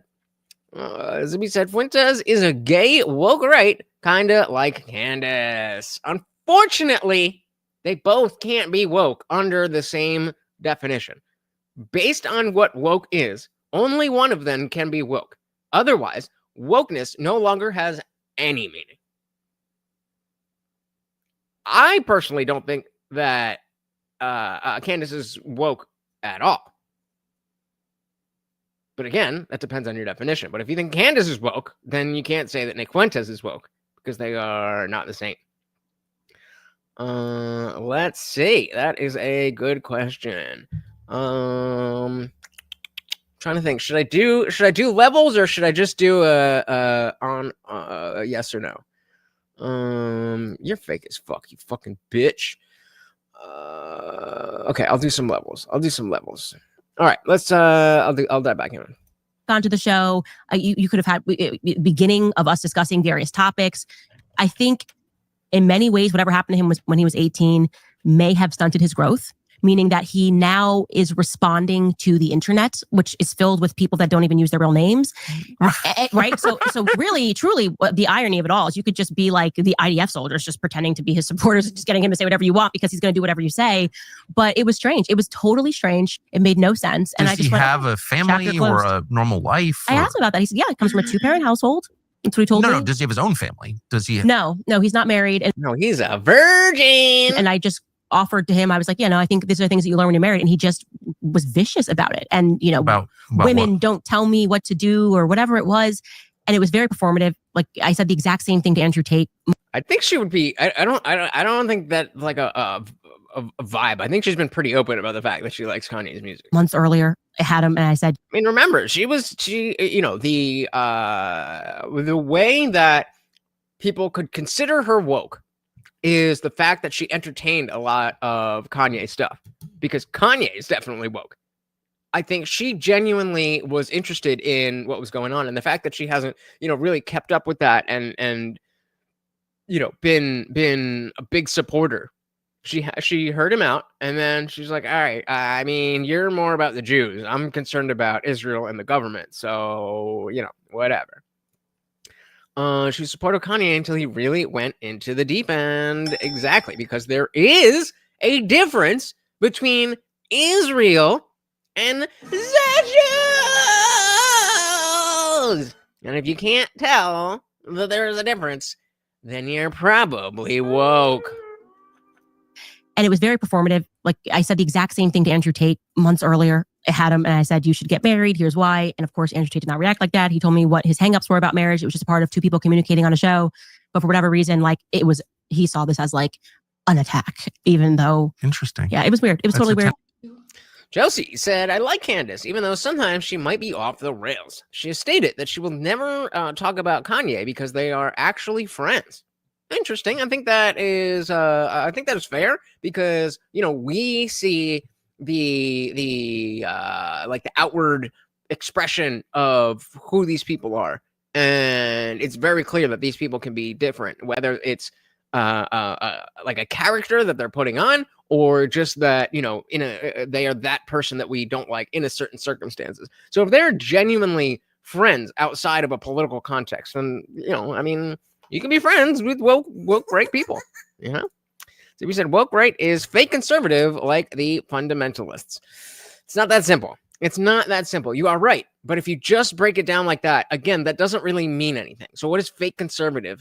And I don't think that like constitutional fundamentalism or anything is has anything to do with wokeness. The idea of wokeness was always a mentality. It happened when the woke left was all we had with wokeness. Then it was just the woke position. It was just the left-wing positions. It was these progressive positions, all of that stuff. But as of Israel and the Gaza war and all that stuff, that's shattered that woke left and MAGA right dichotomy. And so it split things up. And so now there are people both on the left and right who are going to talk about the Jews. But there's also going to be people like us who are saying, hey, fuck Israel because of what they're doing, not because of anybody's religion. And then there's going to be people who say, if you don't support Israel, you're anti-Semitic. That is the wokeness. Either saying it's the Jews. You're trying to oversimplify the discussion, and then saying anybody who has a problem with Israel is anti-Semitic. Also, a tactic to not engage with the actual criticisms that people are putting forth. So that is at least my definition of wokeness that can happen on the left or the right, whereas it used to be the positions of the left. It has now evolved into a mentality that brought the left to the woke left positions, but now we have the woke right, and they have their own positions, like Israel must be protected at all costs, or It's Sessions! Well, Nick said Candace is cool, but I feel like she could go full Karen at the drop of a hat in real life. I could see that. I could definitely see that. CD said, I feel like woke right is just conservatives that are anti-Zionism. Well, and even though that's the most clear example, we got to get away from the notion. We were wrong. We were wrong that wokeness was about the positions that you hold. Wokeness is a mentality. The way that the woke left got to their woke left positions is the wokeness, not the positions themselves. They're just bad positions. And so similarly, if you use these tactics of semantic obfuscation and conformity and dogma and identity politics and all of the things that the woke left had done that we all agreed were bad because they were bad, now people on the right are doing those same things and for different positions, but they're still being woke. Shout out to Box in the building. Welcome, welcome, welcome to the party, sir. Fox said, I dislike her. That's about the right word for the job. Fair enough. Fair enough. Shout out to Josie starting us off on our SWOGO with the $5. Thank you, thank you, thank you so much. Of course, every donation comes with a treat for Morty and his lazy ass. There you go. There you go. Josie says, woke left. Fat people, pregnant guys on cover magazines, woke right. Hot white women on any ad. I love me some white pussy. Again, I think maybe we got to, I guess we're going to have to dig more into the woke right because I thought we had an understanding of it. But, we definitely need to clear that up. Thank you so very much, Josie. Of course, that makes you the new sponsor of the stream. 1 out of 15 super chats of any amount, 99 cents counts, or we are now 5 out of $50 total, and that puts me on the ground doing push-ups. Look how fucking puny I am. I need your help. Zippy said, religious fundamentalist, being a constitutional fundamentalist is more like being a classical liberal. What is Israel doing besides fighting slave-owning warlords? Trying to bend over our own president and do his bidding for him?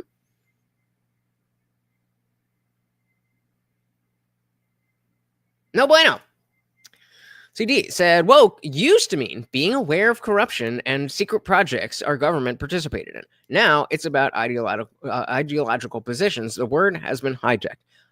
Again, I agree, but also disagree. So the word absolutely has been hijacked. This is why we talk about semantic obfuscation, guys. Check out semantic obfuscation. You can get a mug. You can get a notebook. You can get a greeting card. You can even get a phone case in this or any of these designs only at TheIndianJesus.com. But that is my favorite one. Stop semantic obfuscation. And so that is what CT is talking about. That wokeness originally originated in the Black community and was about being aware, being awake. Essentially, it was a synonym for being red pill. But then it got hijacked. And as we talk about, language can, there's a difference between semantic obfuscation, purposely twisting the definition and the usage of words, and then the organic development of how words evolve. My favorite example is literally. Literally means figuratively. Literally means figuratively. Even though those are opposites. It used to be that people were like, oh my God, this is literally the worst day of my life. And obviously, it was not the worst day of their life. And we understood that they were being figurative. But then that became so common that they actually changed the definition. And now, by definition, it does mean that you're using something figuratively. So words do evolve. And yet again, it evolved to the ideological positions, but it has evolved again. Being aware was wokeness 1.0. Being about the positions that you support this position and that position and that position, that was wokeness 2.0. Wokeness 3.0 is where we are now. You absolutely can be, where is it? You can absolutely be a woke centrist. You can be woke anywhere on the spectrum because it's not about positions. It is about mentality. It's about how you approach those positions. Again, look at what the woke left did that we all agreed was bad. When it came to the trans thing, they would call you a transphobe. They would call you homophobic. Now we see on the right people doing the same thing in a different context. Oh, you're anti-Semitic. Oh, you're this. Oh, you're that. Or on the flip side, the complete opposite, but still wokeness. Oh, it's the Jews. It's the Jews. It's the Jews. It's the Jews. It's the Jews. It's the same shit. It's the same mentality. I mean, you can define what woke used to mean again, but words evolve. I'm sorry that you don't like that, but words evolve. Language is made up. Language is the way that we use the sounds that come out of our face. He saw this as like an attack, even though. Interesting. Yeah, it was weird. It was totally weird. Tender spot. Well, weird. Okay. Has it occurred to you that, and I just want to say, I haven't watched a lot of Nick Fuentes in my life at all. But what I've seen, the guy's very. Well, this is, Guantan's talking about the pendulum swinging so hard. You know, I was talking about, before the election, I was talking about the pendulum is way over here and just swing back over here and we just need to catch it in the middle. That was kind of a, I don't even know what the word is, but like that was, I was speaking figuratively because when we say the pendulum, a pendulum actually does go to the center. The political landscape just goes side to side. It goes here and then it's here and then it's here and then it's here and then it's here and then it's here and then it's here and then it's here. So while the pendulum swing is a good analogy, it doesn't fit one-to-one because that's not how it works. There was no ability to catch it in the middle. There was no middle. It just things happen and now we're here. And that's why I talk about how important it is, even in the middle of the summer, the year or the year after general election, it's still important to be paying attention to these conversations because it's how these things develop.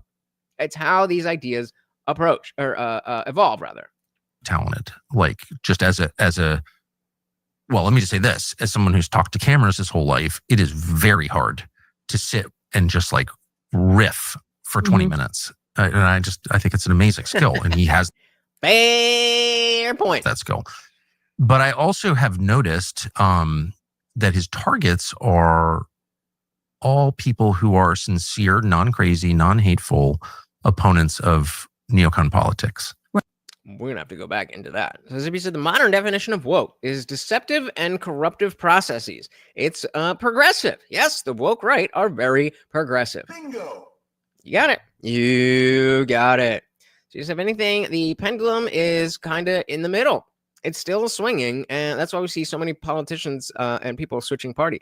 I mean, yeah, that's a good point. So that's why the pendulum is it's a good metaphor, but it's not perfect because this is the pendulum being in the middle. And it doesn't mean that everybody's calm and everybody agrees and everybody's like, well, we shouldn't have abortions, but in the first 6 years, that's not what that means. I wish it did. But it doesn't. Josie, I'm going to update the banner right now for you, girl. I am sorry about that. Non-crazy, non-hateful opponents of neocon politics. Right. So you have to kind of wonder about that. So Nick Fuentes is like, oh, I don't like the neocons. But then his targets are J.D. Vance, Joe Kent. He got involved in Joe Kent's campaign with a super. Oh, yes. Mm-hmm. You, me. And it's like, what is that? Dave Smith. And I asked him about that because that's a question that I had. So I did the right thing by asking him to his face. What's up with this? Like, why do you attack Dave Smith? You say that like your biggest critique is that America's being controlled by Israel. Then you have Dave Smith, who has been such a sound voice. And by the way, opposite experience with Dave Smith. I have my podcast. He's a fantastic human being. I judge Dave people. Smith is one of the nicest people. Shout out to all of you for voting in the poll. I'm going to keep it up a little bit more in case any other people come in. But we are finally answering polls. CT said Merriam-Webster definition of woke: aware of and actively attended to important societal facts and issues.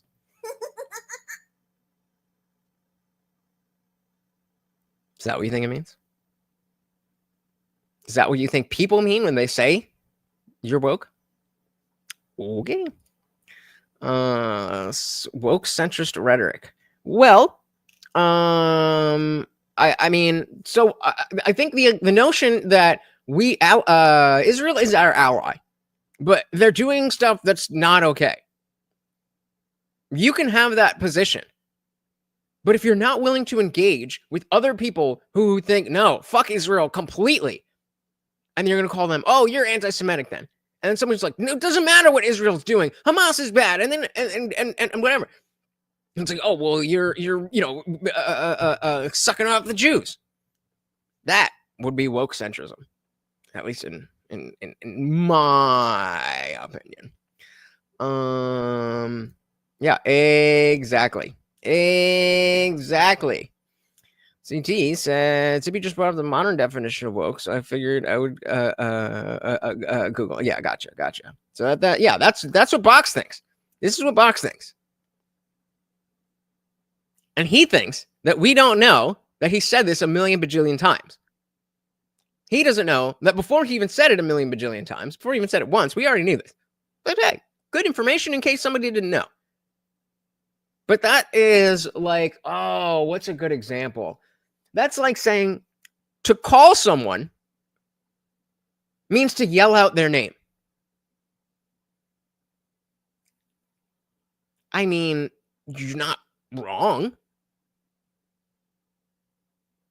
But that's not what people mean when they say, I'm going to call you. They mean, I'm going to use a phone, or I'm going to use Discord, I'm going to use something.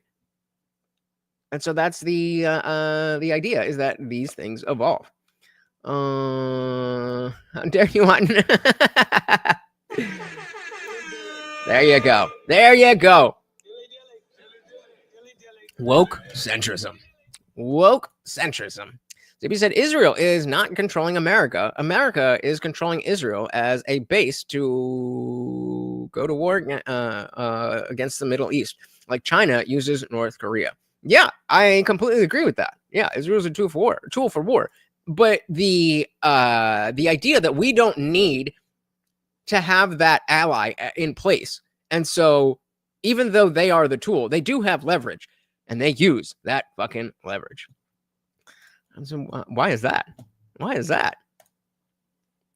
See, that's where you're wrong, sir. Because that would be semantic obfuscation. If you're trying to force the only definition of woke to be aware, then you are now twisting the meaning of the words that people understand. You've become exactly what you're fighting against, brother. You are the semantic obfuscator.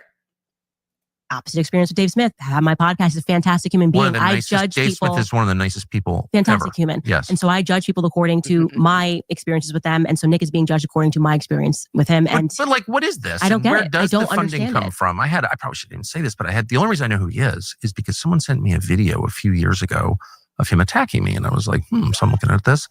And I'm like, well, first of all, this kid's really talented, like legit. And I can assess that just having done the job for so long. So I was like, wow, lots of talent, native talent. I know. I saw people giving Tucker shit for saying that. It's like, you don't have to agree with somebody's positions to understand that they have broadcasting skills. And he's attacking my dad as a CIA, his dad's in the CIA or whatever. And I'm like, well, that's untrue. Then my father dies, and I learn, actually, was involved in that world. Why would you think you're woke? Why would you think? Are you out here calling people anti-Semitic or saying that everything is the Jews, or are you having a more nuanced and down to earth a position that either Israel is important to us, but they're not doing great things, and so on and so forth? Because then you're just a centrist. Wokeness is not the position; it is a mentality. I was completely shocked by it. So no one has to believe me, but that's just a fact. Right. This was in March of this year. And I'm like, well, how the hell would this child from Chicago, my dad was 84 when he passed. Like, how? CT said Israel's saying it's a tool of war is wrong. They're fairly isolationist. They have asked every president since Clinton to bomb Iran, and we always said no until now. We are the tool for war. They ask us to fight for them. Hard to disagree with that.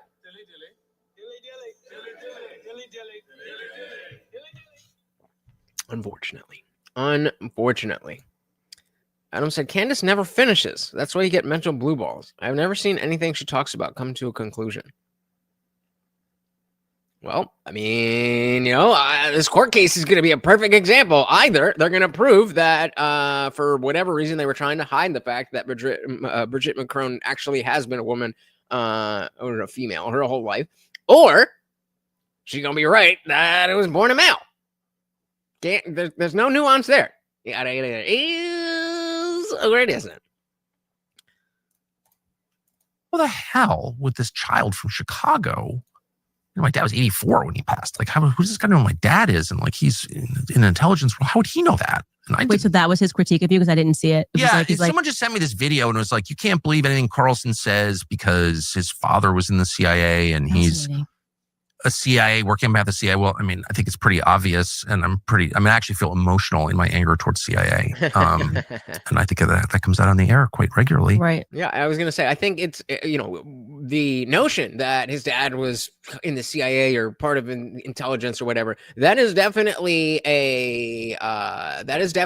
something to be aware of. But at the end of the day, if you spend a decade being, or let's not even take his Fox News. Let's just take his time after Fox News. If he spent all that time being clearly anti-CIA and helping the efforts to expose things and so on and so forth, then what are we gonna do? As we said, 30 years of war with no change. The war industry in the U.S. wants to up the war game, so they got Israel to beg for war. I believe it. And so the idea that I'm working for the CIA is like deranged. Well, if it helps, he said I'm funded by Russia now. Since the interview, he then did a thing and said I was funded by Russia. But you would be okay. a lot. Well, you're anti-Semitic. Just kidding. CD said Iran and Iraq used to be beautiful countries. The U.S. destabilized the Middle East 30 years ago and funded Israel heavily. And I disagree with both of those actions. Should have just let them be. Bingo. Hard to disagree with that. All right, let's finish this up of what they're saying here, and we'll take a side quest to what Nick said. Helps. He said I'm funded by Russia now. Since the interview, he then did a thing and said I was funded by Russia. But you would be a lot more likely to take Russian money than I would be to work for the CIA. You would never take Russian money, and you're not Russian. But I mean, I really hate the CIA, and I mean, right. That's like very offensive to me. So why would you? It's like personal for you. Well, a little bit. Yeah. And anyway, like, who is this kid exactly? Mm-hmm. And maybe it's just an accident that the guy exclusively goes after people who are in roughly the same. And then he gets up there and he's like, making Holocaust jokes. And it's like, is it possible that this is like David Duke? And David Duke, every time I had a new show, David Duke would endorse my show. I don't know. Who the hell is David Duke? Well, David Duke is obviously part of a campaign to discredit people on the right. Obviously. And I think it's very obvious that Nick Fuentes is exactly the same. Doesn't mean everything he says is false. It doesn't mean he's not talented. He's enormously talented. Put one in the chat if you agree that Nick Fuentes is a plant to undercut the right. Doesn't mean he's a bad person. I'm not attacking him personally, but he is clearly part of a campaign to discredit non-crazy right voices. That's obvious to me. I've been around a long time. I know it when I see it. Yeah. And I will say, I don't understand it. We were very kind to him. Like, I truly, we almost said, we felt maybe he was a bit lonely. We should invite him back for dinner. I mean, that's how good of an experience I had. Clearly. And then it was a 180. So it's either. I mean, he's not just a Groyper. He's the Groyper. He's definitely lonely. It's being driven from a little boy insecurity. And he just was so worried that he just went on the attack because he doesn't know how to have normal relations after being banned everywhere. Well, I think that could be one element. The angry gay kid thing going on. Yeah. Or it's what you're saying where he does this, he's lying to everyone. Wait a minute. Is it a known thing that Nick is gay? I know that he has talked about being a virgin. And I've heard people call him gay. But they're talking about it as if that's like a Anderson Cooper. We know Anderson Cooper is gay. We know Don Lemon's gay. It would be like that. doesn't know how to have normal relations after being banned everywhere. Well, I think there's the kind of that could be one element. the angry gay kid thing going on. Yeah, or it's the And see, just okay, yeah. The way that Candace is like, yeah, I could the angry little gay kid. Are they just saying that in like the way that we used to actually use gay? Like, oh, that kid's fucking gay. Or are we talking about like homosexuality? what you're saying, where he does this, he's lying to everybody and pretending that things are one way when it's not. I can say Why is he lied. attacking Joe Kent, who, I mean, Joe Kent worked as a CIA contractor, paramilitary contractor. He's in the U.S. military for years fighting our neocon wars. And his wife was killed in Syria in one of those wars. Joe Kent is the single most Saudi Arabia can do whatever they want. Whatever they want. We need them so bad. sincere critic, and I would say the one with the most credibility in the United States to say this foreign policy is bad. It killed my wife. I was a part of it. Joe Kent is actually someone the CIA doesn't like at all because he understands how it operates. And for Nick Fuentes, who's like some child from Chicago, to go after him specifically, one congressional seat in Washington State. That is random. It's not random, though. It's the opposite of random. Joe. Well, who was it? Shit, I just was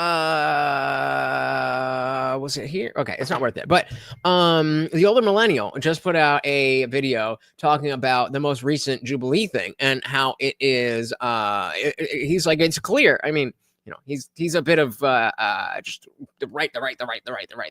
But he's like, oh, Jubilee understands that it's not left versus right because they know that the right has won every discussion, every issue. So they had Cenk Uygur versus other Democrats, and Cenk Uygur was the voice of the voice of reason. So take that for what you will. CD said, Mitchers make some great battle. Well, enjoy. All right, let's do it. Seat in Washington State. That is random. It's not random, though. It's the opposite of random. Joe Kent was number one on the list of people they wanted to knock off, people who believe in our neocon foreign policy. They wanted Joe Kent out because he could stand up and say, I actually know. I've got the receipts. My wife was killed in Syria. You had to take that guy out. And Nick Fuentes, this child, this weird little gay kid in his basement. See, second time now. Second time calling him a little gay kid. I don't care. I'm just curious. You had to take that guy out. And Nick Fuentes, this child, this weird little gay kid in his basement in Chicago, is participating in a super PAC to bump off Joe Kent. Like, I've been around this my whole life. I know what that is. It's just an organized effort. Yeah. And he also did the thing that David Duke always did, including to me, which is being like, oh, yeah, it's my friend. And everyone's like, oh, Tucker Carlson's been endorsed by David Duke. I've been making like the anti-racist argument my whole life. Right. Like, The anti-racist argument? Hey. Everclear's 150 proof. not for David Duke. Do I think David Duke is right when he's against affirmative action? You bet I do. But I'm not for David Duke. But David Duke would try to discredit people by hugging them. And that's exactly right. 190. You're right. My bad. Exactly what Fuentes did. He goes out there, meet all these people. Hi, I'm Nick Fuentes. Can I get my picture with you? That's a campaign to destroy credible voices on the right. And Fuentes is part of it. And I know I'm inviting endless trouble by saying this because, this is a kid with a lot of spare time, but it's just a fact. And I've seen it a lot. Yeah. And I Okay. You can believe me or not, but I know what I'm talking about. All right. So he says he knows what he's talking about. So let's do a little side quest, courtesy of Asmon Gold. Saw this clip. And This crap. Let's speed this up a little bit. Crash out was insane. Tucker Carlson said, I'm a weird gay kid in the basement. Has it occurred to you that, and I just want to say, I haven't watched a lot of Nick Fuentes in my life at all.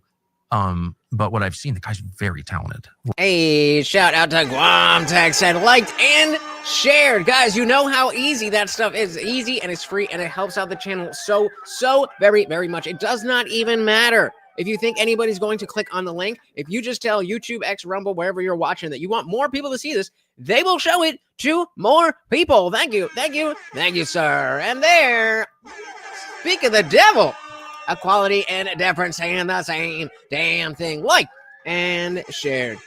Very, very, very much appreciated. All right, so let's see. And welcome to the party equality. So let's see the reaction here. I haven't watched a lot of Nick Fuentes in my life at all.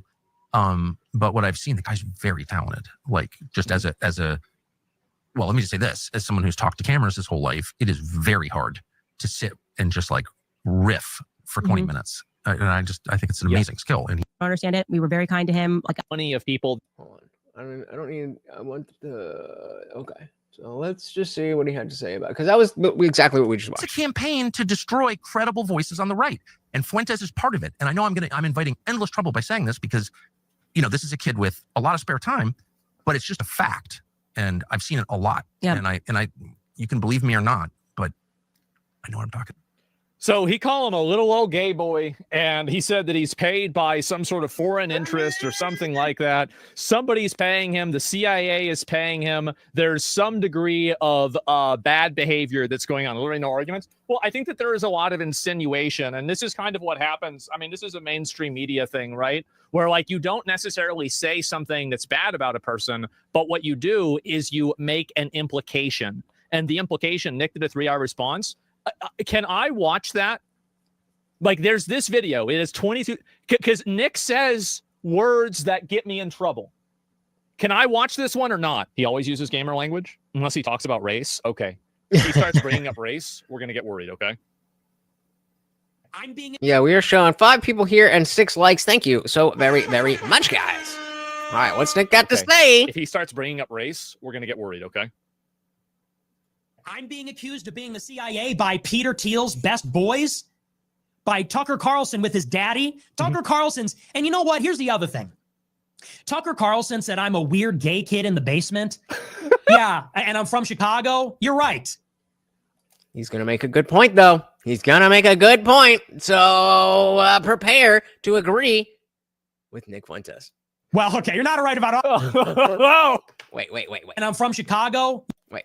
Tucker Carlson said I'm a weird gay kid in the basement. Yeah, and I'm from Chicago. You're right. Well, okay, you're not right about So that's again, was that a Freudian slip? Speaking of Freud, or what do you mean? all of that.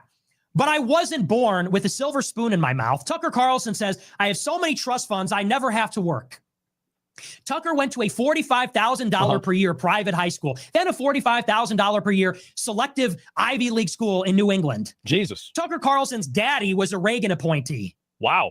And then after years of bragging about being an elite, bragging about being so out of touch and so rich, now he's going to be the spokesperson for all the white people. Now he's going to roll up his sleeve.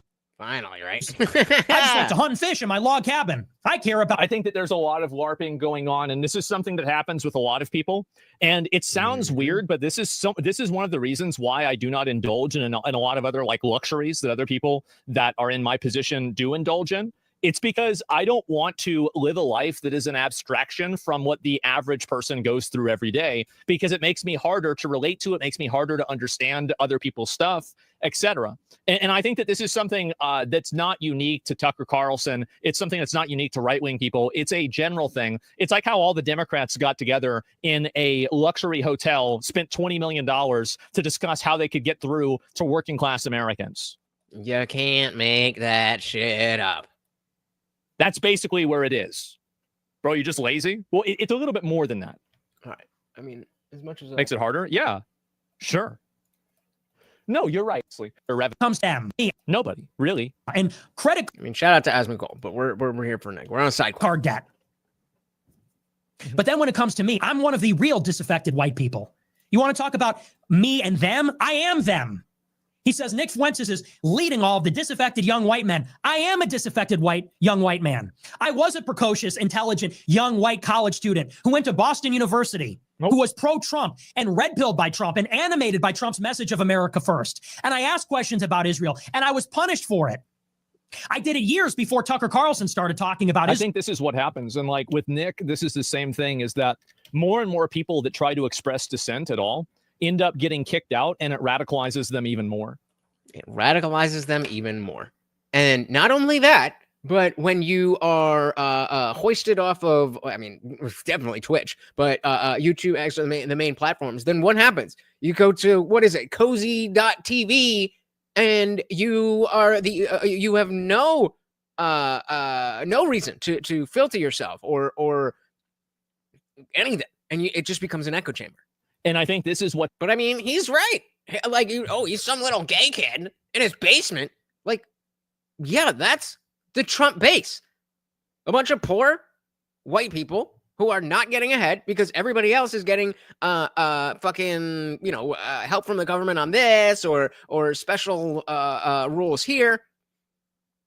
He ain't wrong. It's happened with a lot of different voices on all types of the political spectrum, is that you have somebody that wants to ask questions about like obvious inconsistencies or problems, right? It's things like, for example, how is it America first if we're doing things that are in Israel's best interest? Yep. That is a legitimate reach. Here, I mean, you want to be personal. Personal is going to go both ways. Israel last year. And I sacrificed, and I was targeted by the ADL, by the SPLC, by the federal government, by the conservative movement that both Candace and Tucker were a part of. Candace and Tucker had nothing to say about Israel until it became unavoidable last year. Not popular, but unavoidable. And now they want to gatekeep me out and do this personality attack and say I'm a bitter loser in my basement from Chicago. I'm a kid from Chicago. A gay kid from Chicago. And they slipped up there because they forgot for 1 second that they're pretending to be the spokesperson for exactly that kind of person. Yep. They are pretending to be the spokesperson for that exactly that kind of person. Now, I wouldn't use the word pretending, but I do think that was a clear slip that you see us, the people who are watching my show right now, including myself. I'm watching, it's right here. Tucker Carlson thinks lesser of us. And that's okay. I expect that. He's been an elite for his whole life. But don't tell me that you're here for the working man, the blue collar, the middle class. When you say, some loser in his basement. Yeah, I mean, how many of you owned a house at 25 years old in 2025?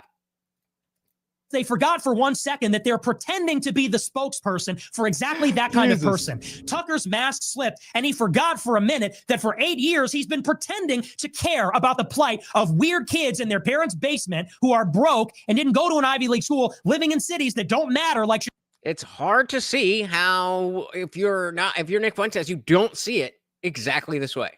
In their parents' basement who are broke and didn't go to an Ivy League school, living in cities that don't matter like Chicago, not like Washington, D.C. or L.A. or New York. I think Nick is right about this, by the way. He is. And the fact is that there's a lot of guys out there, and this is where you're seeing a lot of this online resurgence and a lot of this online right-wing tilt. I think it's primarily from disaffected young men, primarily.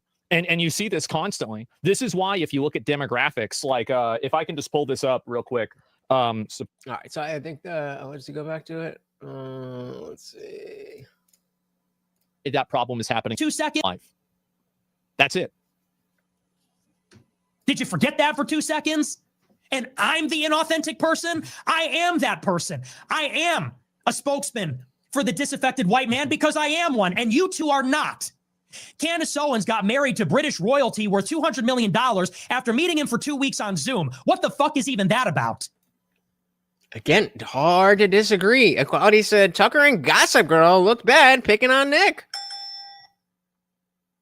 Now, I think it's fair for Candace to relay her experience with him bugging out after they agreed that, this is what it was going to be. I've had that exact same thing where I forget who it was. It was one of the last two debates I did. And of course, we had a rage quit. And I was like, look, I'm letting you know, I am going to be covering that material and going through it. And basically, dude was like, I don't like that. It's like, this. What do we do? What do you mean? Royalty worth $200 million after meeting him for 2 weeks on Zoom. What the fuck is even that about? And Tucker Carlson's dad ran the CIA's propaganda empire fighting the Soviet Union. He went and fought with the Contras when he was in college.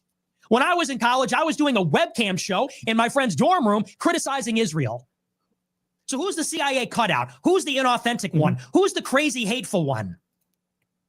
I mean, I still think you, Nick, but you're making a good point. I would never describe a well-meaning young white person who's trying to get ahead as a weird kid in his basement from Chicago. And what is that supposed to mean? What is wrong with being from Chicago?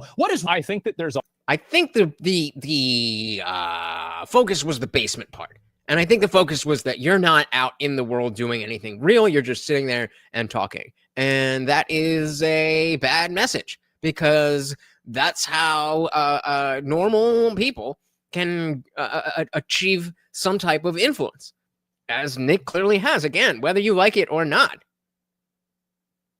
And Tucker even said, I could tell immediately this guy has, I forget exactly the terminology he used, but he's like, he's got it. This guy has talent.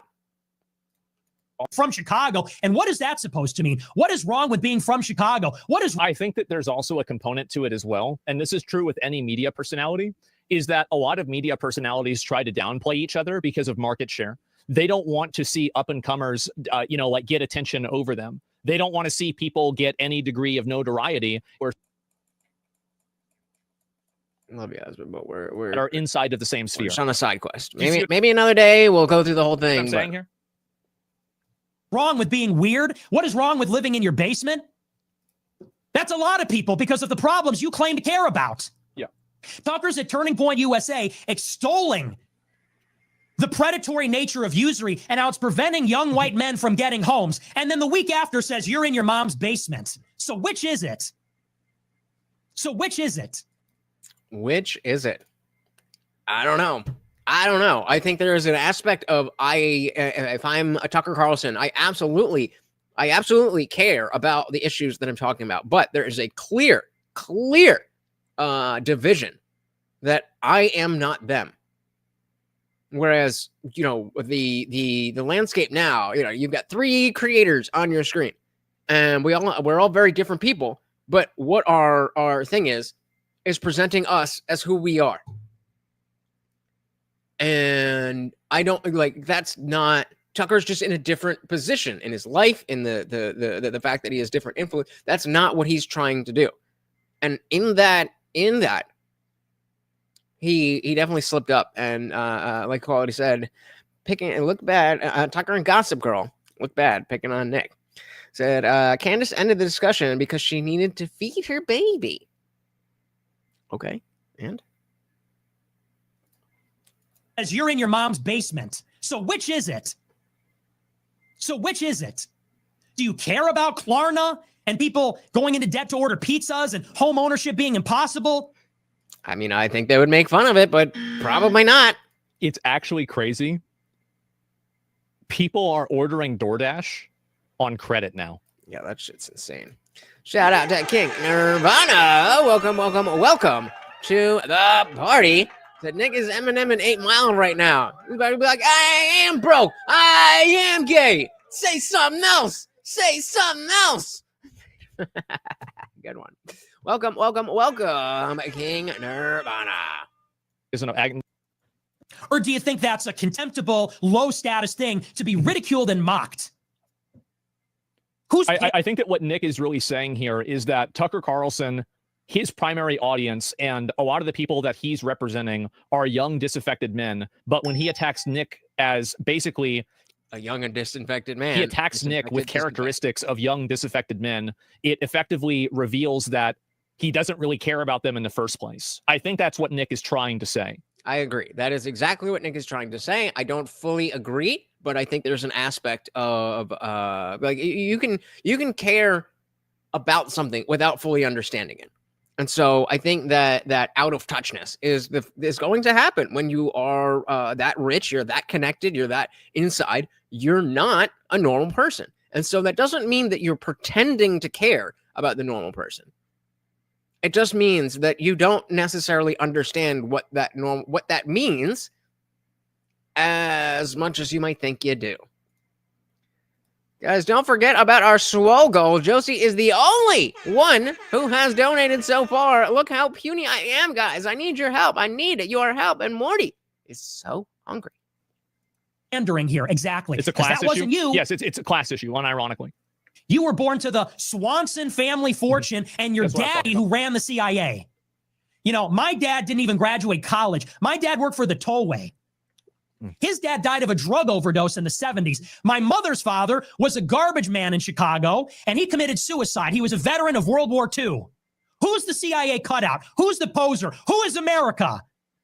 I am America. Chicago is America. That's an American story. I didn't go to Yale Law School and suck Peter Thiel's dick and then get a sinecure at a venture capital firm advising Rebecca Mercer and writing Hillbilly Elegy and talking about it at the Aspen Institute. That's your biographical credibility? I mean, go off, Queen. How many of these disaffected white people that love Trump because he's racist went to Yale Law School and got plucked out by Peter Thiel, whoever he even Probably is? not a lot of them. Peter Thiel with his fixation with the Antichrist, this homosexual who's involved with the CIA, wants to live forever and govern the world with AI. Yeah, that's really relatable. That's really relatable. Do another show with him and Curtis Yarvin. To be fair, I think Peter Thiel's great. He names all of his country or all of his companies after Lord of the Rings stuff. He funded that law. That's gay. In it. Yeah, he's Yes. All right. Let's finish this up. Do another show. Do the 47th show with JD Vance. It is insulting, and it is insulting to everybody's intelligence for Tucker to sit there and say he doesn't know his dad is in the. I think that Nick is also mask offing right now that a lot of these different identity struggles are actually class struggles in disguise. And you can probably notice that right now with like what Nick is saying is that Tucker Carlson is criticizing Nick for things and attributes that are held by not people that are white, black, or anything. They're held by people that are poor without resources. And I think that's what's really radicalized a lot of people like Nick and also a lot of people that are on the left wing, too. They've been radicalized by these social issues and these identity issues. But the majority of these identity issues are actually class issues at heart. And you see that by the way that they insult each other. Because why would you insult a person based off of something that you don't care about and you don't think that they care about? So it's like, why would you do that? Well, obviously, it's because either they care about it or you think that, the other person cares about it. Joke. CIA, it's a class issue. For him to say that I'm in the CIA? What a joke. What a sick joke.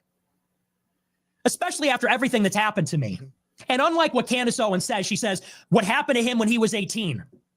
What happened to me is ongoing. Okay? Unlike Candace Owens and Tucker, I never got a contract with Ben Shapiro and Rupert Murdoch. I was on Maker Support. I was on Patreon. I was on DLive. Patreon, by the way, little fun fact, Are they saying Patreon? No, lore connection here. Patreon also was debanked, and they had the same problems. Dick Masterson. I didn't even know that was a thing. $80 million from Fox News. My daddy didn't get me a job in Arkansas.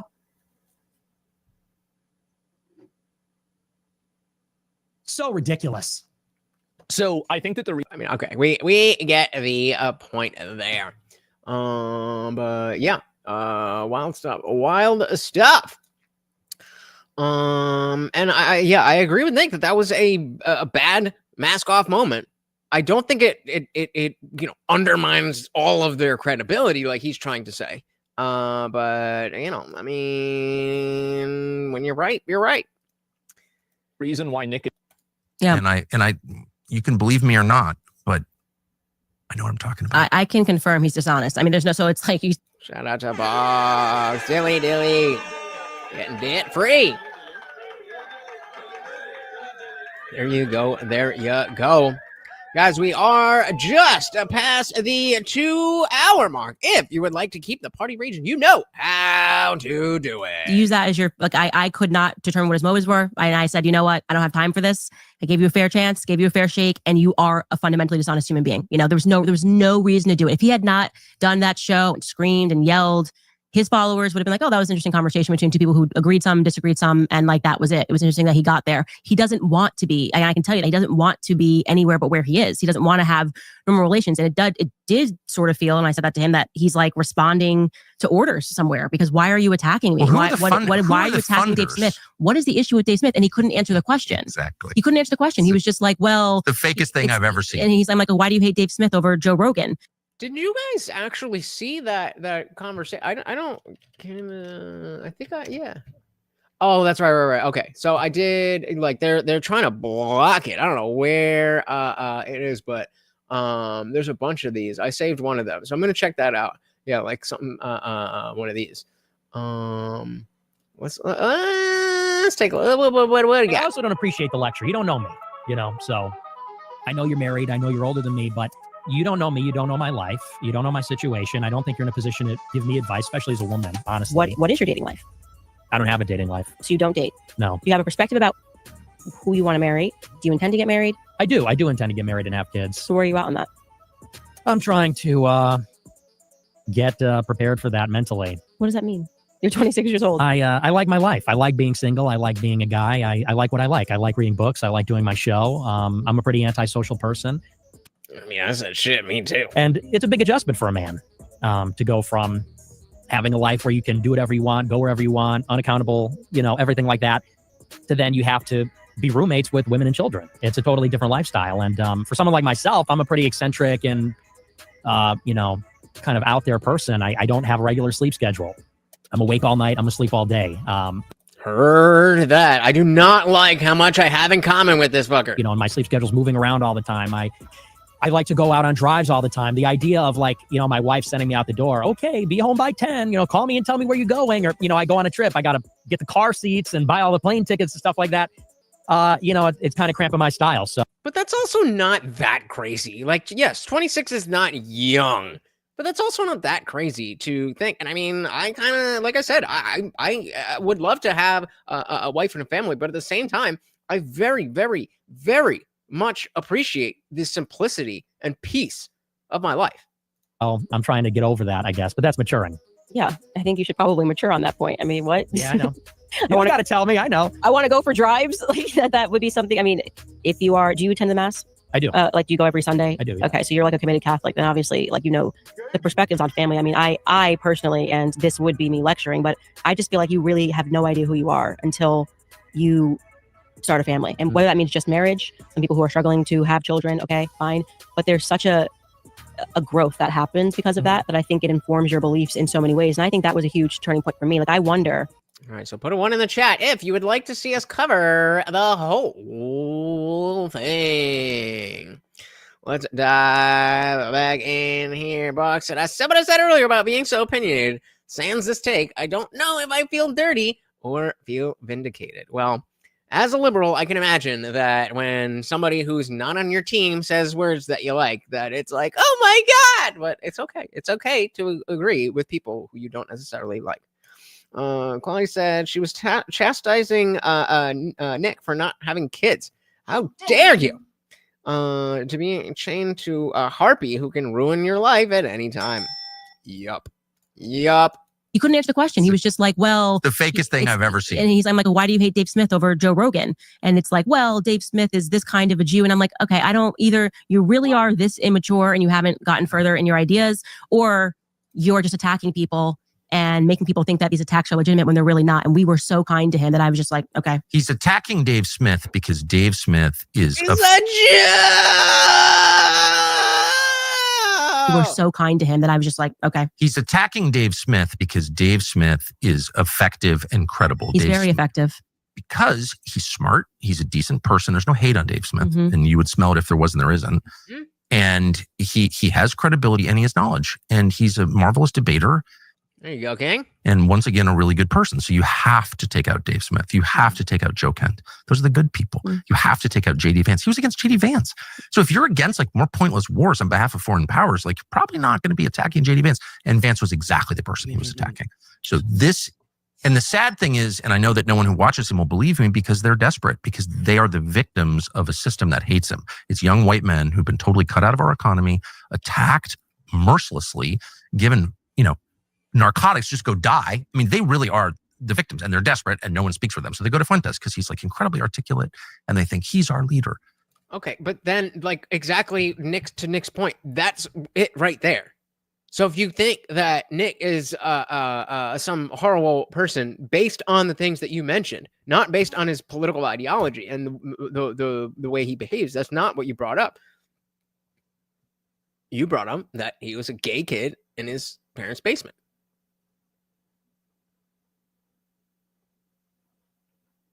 What's wrong with that? Now, that's not a position I want to be in, but I know that's a position that many people are in, and it's not because they did anything wrong. It's because the fucking economy is ridiculous. Yep, agreed. See, I feel like it's easy to say, let's start a family when you have money. Candace is now attacking young men who aren't established. Exactly what Nick was calling her out for. Bingo. Agreed. But in one of the saddest ironies of all, like he's acting against your interests, actually. I agree. Because like it's creating a weird parasocial thing where I assume that everything Dave says is right. And I don't like that because I hear things that I disagree with. And my first thing is to be like, was I wrong? And I mean, that's a good, that's good, but it's much stronger than if I heard somebody else say something that I disagree with. And that is not a good thing. That's, I mean, I wouldn't call it dogmatic, but it's, you know, on that spectrum, and I don't love it. It's yeah, it's really dark. Yeah, I don't believe he says. I no longer think that he believes what he says, and I can say that. Like even the whole, I just am a racist. I know in part he says stuff to be entertaining, and that's fine. There's an element of it that is meant to be entertaining. But you got on a flight to come down onto a podcast with a black woman. Like, I don't think you're racist. I don't believe your idea is that women. It's like, women need to shut up. It's like, okay, why are you on my podcast? Why are you saying that you want people to have you on their podcast? So there's just there's a gap between what he says and how he acts. And for me, that's just worthy of dismissing, full stop. Be authentic. I don't care who you are. Like, genuinely, I kind of like Taylor Lorenz because I know that she actually believes what she says. What? Fucking pardon? Genuinely. And for me, that's just worthy of dismissing, full stop. Be authentic. I don't care who you are. Like, genuinely, I kind of like Taylor Lorenz because I know that she actually believes what she says. You get what I'm saying? No. What? No. What? No. Taylor Lorenz will say whatever the fuck is convenient for her. She's authentic. And she's been wearing a mask for 5 years. Okay. Yeah, because she really. Candace, listen to me. Wearing a mask is not usually a thing people do because they believe in masking. They do it because it's a virtue signal.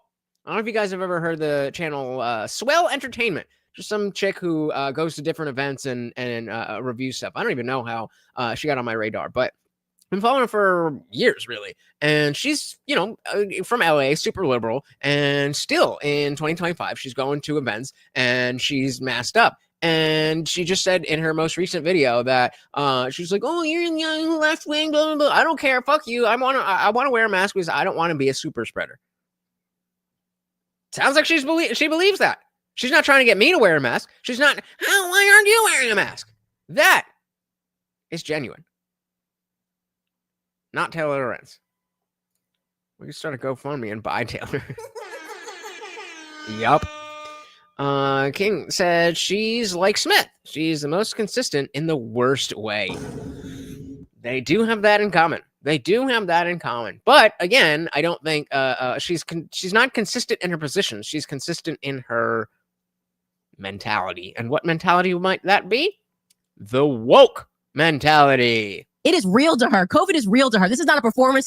She is not. This is not CNN. It's not Jake Tapper. And I respect it. I told my parents, I kind of like her. It's weird because I know she's authentic, and we would just genuinely never agree. We would always be at odds, but we would recognize that you truly believe this, and you are still double masked in 2025. I'm so with you. Yeah, I like her because it's. No. If I would love if we could have some way to perfectly read Taylor Lorenz's mind, and we would be able to ask her, on a super perfect lie detector test or something like that. And we asked her, when you wear masks, is that because you're afraid of COVID, or is that because you want other people to see it? I would put fucking money down that it's the latter. Real, and that's all it takes for me to like someone. I have to know that you believe what you're saying. And I'm good with Taylor Lorenz. Oh, that's so perfect. That is such a great. I ran into her in some foreign country. I was giving a speech somewhere in a foreign country. I think it was in the Middle East. But anyway, she comes up to me at the speech and she's wearing a mask. I have no idea who this person is. But I look at her eyes and they're kind of going in different directions. And they're like super intense. She goes, "Hi, it's Taylor. I don't know her. I've never met her." And I was like, "Oh, Taylor Lorenz?" And she's like, "Yeah." And so my only takeaway was, the intensity is real. Yeah, it's real. Yeah, so it's like, how can you not like her? The people that I can't. This is like, I I can't tell if they're just having fun with this notion or if they genuinely believe this.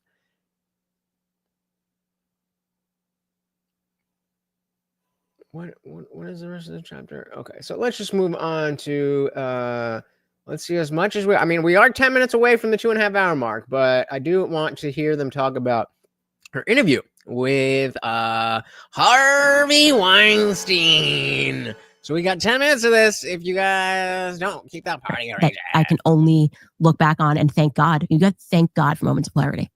So maybe the interview I expected least, was most surprised by, but kind of weirdly delighted by, was Harvey Weinstein. How did that happen? What was the thinking? The backstory of that actually is somebody in Harvey's orbit reached out to me while I was at the Daily Wire and said, I'd really like you to get on the phone with Harvey. I'd love for you to think about sitting down and interviewing him and doing all this stuff. And, at that time I thought he was guilty of sin, like everybody else did, because there were just so many women, and was thinking, wow, he must be pretty desperate to want to reach out to me. I know he's left leaning. I'll do it. Sure. Fine. And I got on the phone with him in prison and was very surprised that clearly this friend was kind of lying, and Oprah was being floated to do the interview. And he's like, why on earth would I give you this interview? He was very, very powerful. And I always describe it as Harvey has a growl about him. He's still very powerful. And he kind of lashed me and said, I support the ADL, and talked about Kanye and talked about my support for Trump. He was all over the place. Still a leftist in his prison cell. And I was kind of amazed by this. He lectured you about the ADL from prison? From prison. It was incredible. My autobiography is going to be amazing. If I ever sit down and write one, that's definitely a highlight. I'm getting lectured by Harvey Weinstein. He's in prison. And then I was sort of I realized at that point that I was trying out for one of his movies in a way. And I had to kind of sell myself of why I wanted to do the interview. And then I thought this was so strange. You can get these cheeks. And then I hung up and I looked into the case, because that person then sent me the stuff, and I was just shocked. I've never seen a crazier conviction in my entire life. He literally got convicted because people were crying, even in the face of overwhelming evidence. One case, his argument is, I wasn't even there. It wasn't even there. It's not even like he's I know this woman. He's I don't even stay at that hotel. And I don't know this woman. And the judge would not allow him, talking about the corruption of courts, to subpoena her cell phone records to see if she was even there. Hit the poll, guys. Was Harvey Weinstein a rapist? And that was the person that got him 15 years in LA, the cases are incredible. You were raped by him over the course of 10 years. Help me understand this. And none of these women are young, by the way, because then I'm maybe there was an argument they were 17 and he manipulated. They were so young. These women were 30 years old. We know what this is. It's a sugar baby traditional relationship. It's how it's always been in Hollywood. Young girls want careers. They sleep with directors. They do that stuff consensually. And I think in the case of Harvey Weinstein, one vote. That's it. There we go. We got 2 votes. He actually cared very deeply about his movies. They assumed he was going to give them these roles, and he didn't. He just was sort of yeah, I'm Harvey Weinstein. These girls threw themselves at him thinking there was going to be an exchange, and there just wasn't one. And then sometimes there was. If you look back on your life and now you're 50 and you slept with Harvey Weinstein, not the hottest Brad Pitt looking person. You're what did I get for this? And you kind of then see this movement taking off. Millions of dollars. What do you mean? I think this seems like the overwhelming majority of situations with Harvey Weinstein seem like straight up a Hollywood prostitution. That's it. It's Me Too, and suddenly it's, he had the power, and so what? I sent him a couple of emails saying I love you after he raped me, which they did. Yeah, because that's what actually. I guess. Yeah, no, love you, miss you, but constantly the emails, when you read through them, because there's a trove of them, are always them trying to be hey, I hear there's an upcoming audition. I'd love to attend the audition. He absolutely creeped on probably every woman in his vicinity. Now, that's not illegal. Or doesn't mean it's good. Doesn't mean I like it. Doesn't mean I like him. Doesn't mean any of that. The question is he a rapist? I'm going to Cannes. Can you get me some tickets? It is what it is. This was your traditional. It is what it is. Y'all know what it is. Or I'm going to Cannes. Can you get me some tickets? It is what it is. This was your traditional oldest trade in the book, is what I would say. The oldest trade in the book. So what? Okay, for a hardened anti-Semite Nazi like you, failing at it, you're defending the ADL defender Harvey Weinstein. What? how did you, why? So a lot of people look at this and first of all, I just want to say I support it. Just that I'm joking, but I support it only because I think that justice matters. I know Harvey Weinstein, he's a pig, as you know. Oh, yeah. Doesn't mean he's a criminal. Right. And I just think it's important to convict people when they violate the law and not to convict them when they don't. Right.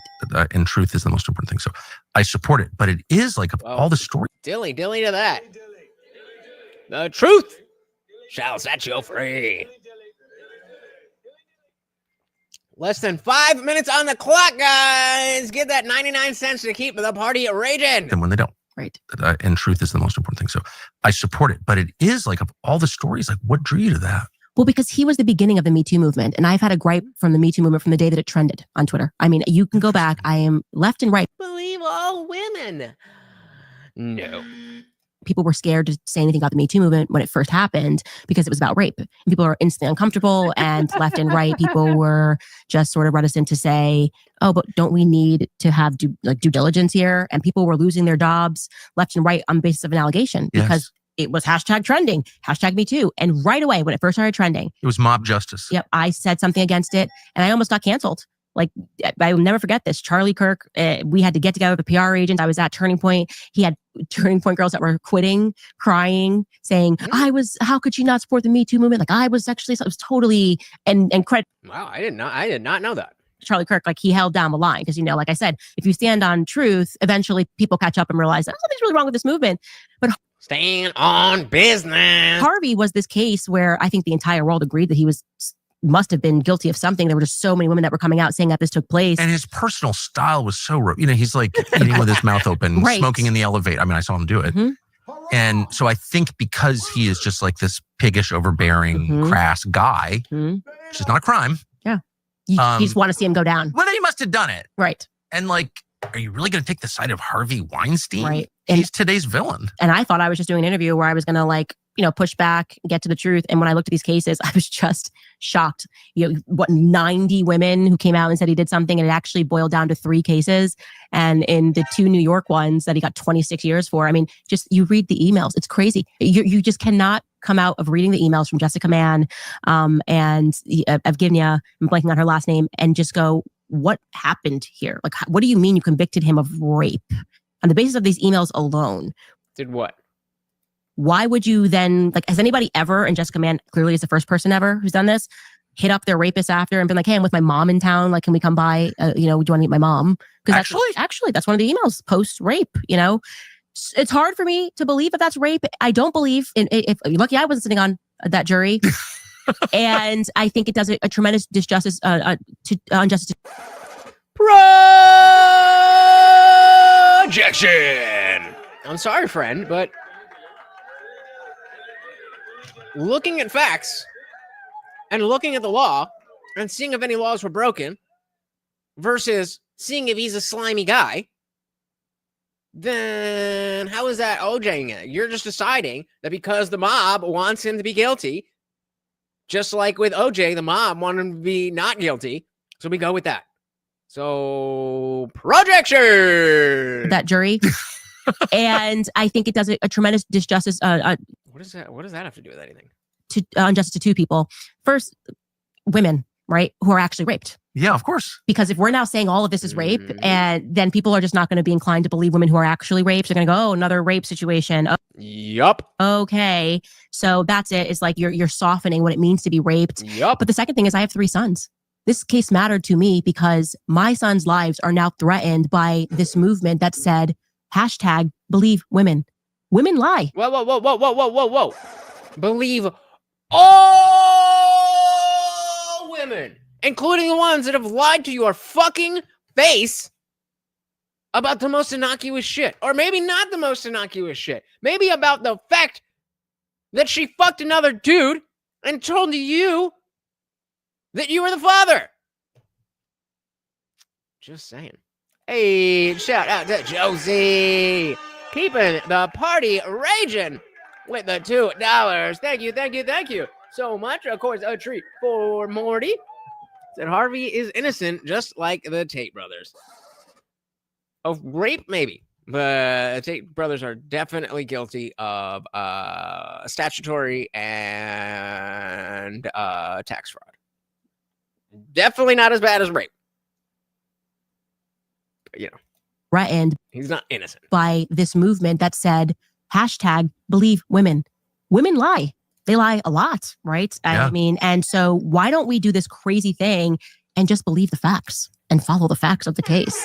And so I was very concerned when this movement just kind of got carried away. I even had to defend someone who I don't like, Matt Lauer. Shout out again to Josie out sponsoring herself. Everybody better fucking hit that like button. We would be done by now if it was not for Josie. So if you're not going to donate, at least fucking hit the like button on the people who are letting you continue watch this. Please. What are we doing here? What are we doing here? Why would you see a like button and not hit it? I don't understand. That was a crazy case. Yes. Very clearly had a consensual relationship all over New York with that intern. Yes. But she was raped the first time. And then, all the other times, apparently it wasn't rape, but it doesn't really matter because here's a check, right? And that's what happened. And to this day, he carries on being branded a rapist. Like people still say that about Matt Lauer because somebody made an allegation. And when you look at the facts, it's like, no, he was a scumbag. He was cheating on his wife. He was abusing his power, certainly, because the reason they probably wanted to sleep with him is because he was Matt Lauer of the Today Show. But to call him a rapist, like, is that fair? I agree. Is that okay? Can we at least all say, I don't care whether you're left or right, but that's wrong? And that was the challenge of the Harvey Weinstein I know case. a lot about that story just because that's the world I lived in. I knew him. The fact of the matter is that the as broken as the justice system is, it is the best that we have, and it is based on protecting the innocent. And so, unfortunately, that creates a dynamic where when you're presenting a case like this, the burden of proof is always on the accuser. And so just because you're accusing something extra mean doesn't mean that you don't have to present the facts. That's it. It doesn't matter how horrific the accusation is. We still need to base it on the facts. Of the Harvey I Weinstein know a case. lot about that story just because that's the world I lived in. I knew him. And everything you said is Really? Box is the only one. I'm about to just hop on a call in Discord with Josie and continue the show. You guys are weak as fuck. True. Of course. I mean, I am a woman. I clearly. Notice how I'm not angry that Josie's the only one paying. This is a free show. If you got other shit, I don't know what the fuck is going on in your life. But that grinds my gears. You're sitting here watching a free show that should be over. And Josie kept it going. There's 5 of you here and only 2 of you have hit that like button. The disrespect. I am sorry, Josie. Thank you so very, very much. Despite the lack of gratitude. I'm talking about the like button on the super chat. That I've brought up many times before. And then sometimes, when Funkmaster drops something big, I'll say, everybody put FMG in the chat. And we get like 1 or 2 people. I care more about that stuff than I care about the money. I'm not surviving on the $100 a week that I make from you guys. I absolutely appreciate it to no end because it definitely helps. But that's not what we're doing here. Just saying. Shout out to Box coming in with the $2. Thank you. Morty is so very, very appreciative. Just like me. Thank you so very, very much. Added to our donations list. Shout out to Box. And again, there is a like button on his super chat. That story just because that's the world I lived in. I knew him. And everything you said is true. Of course. I mean, I am a woman. I clearly know that women will flirt with guys to get what they want, even if it's a drink at a bar. So you can only imagine Hollywood, where you welcome that climate of exchange. Women who are just want to be the next Angelina Jolie. They all think they're going to be the next Angelina Jolie, what they'd be willing to do for that part. And Harvey benefited from that. He was Harvey Weinstein. He's making the best movies that have been made in Hollywood. And honestly, I'd argue that movies haven't been great since Harvey went in, right? It's hard to disagree. It's so many times after, between, or let's just say after the Me Too movement and all that stuff came out, How many times I would put on a movie and I'd see the Weinstein Company. Like, am I supposed to enjoy this less? Because I don't. This is a banger. Box said the only thing I can say is keep at it. Well, thank you, brother. Thank you. Appreciate the co-signature. Josie said, I'm new to the channel, about 6 weeks in or so. Can you explain what the goal is for people that don't know? I just happened to click on your channel and I've enjoyed it ever since. I absolutely can. So I am here to try to get all of us to be better at communicating with each other, particularly those of us that or particularly with people that we disagree with. It's easy to talk to people that you agree with. It's very difficult to talk about people to talk to and with people you disagree with. And especially with these political and religious things, it can be so personal and emotionally tied that people get triggered and defensive, and people who are legitimately trying to understand each other will talk right past each other because they're in their feels. And that's not a inherently bad thing. You know, we all have our emotions for a reason, but we need to be able to take our ideas and separate them from our emotions so that when we talk about these things, that we can get heated and we can be passionate about stuff, but we're not going to take that passion too far and become dogmatic about what we believe and take, well, I believe this, so no matter what, I have to maintain this position. It's about truth. It's about what's right. And it's about moving society to a place where it works better for more than it does right now. We have way too many people who, take the entirety of the woke left, way too many people who think that living like that is okay. And when we try to articulate why it's not, we get angry, they get defensive, and then everybody just digs their heels in. And so what I want is a community of people who are willing to engage on the things that they care about with other people that they disagree with, who also care very much and are willing and able to have important and passionate discussions for the sake of that discussion. Not to win a game, not to get points, not to dunk on somebody, but because this shit fucking matters.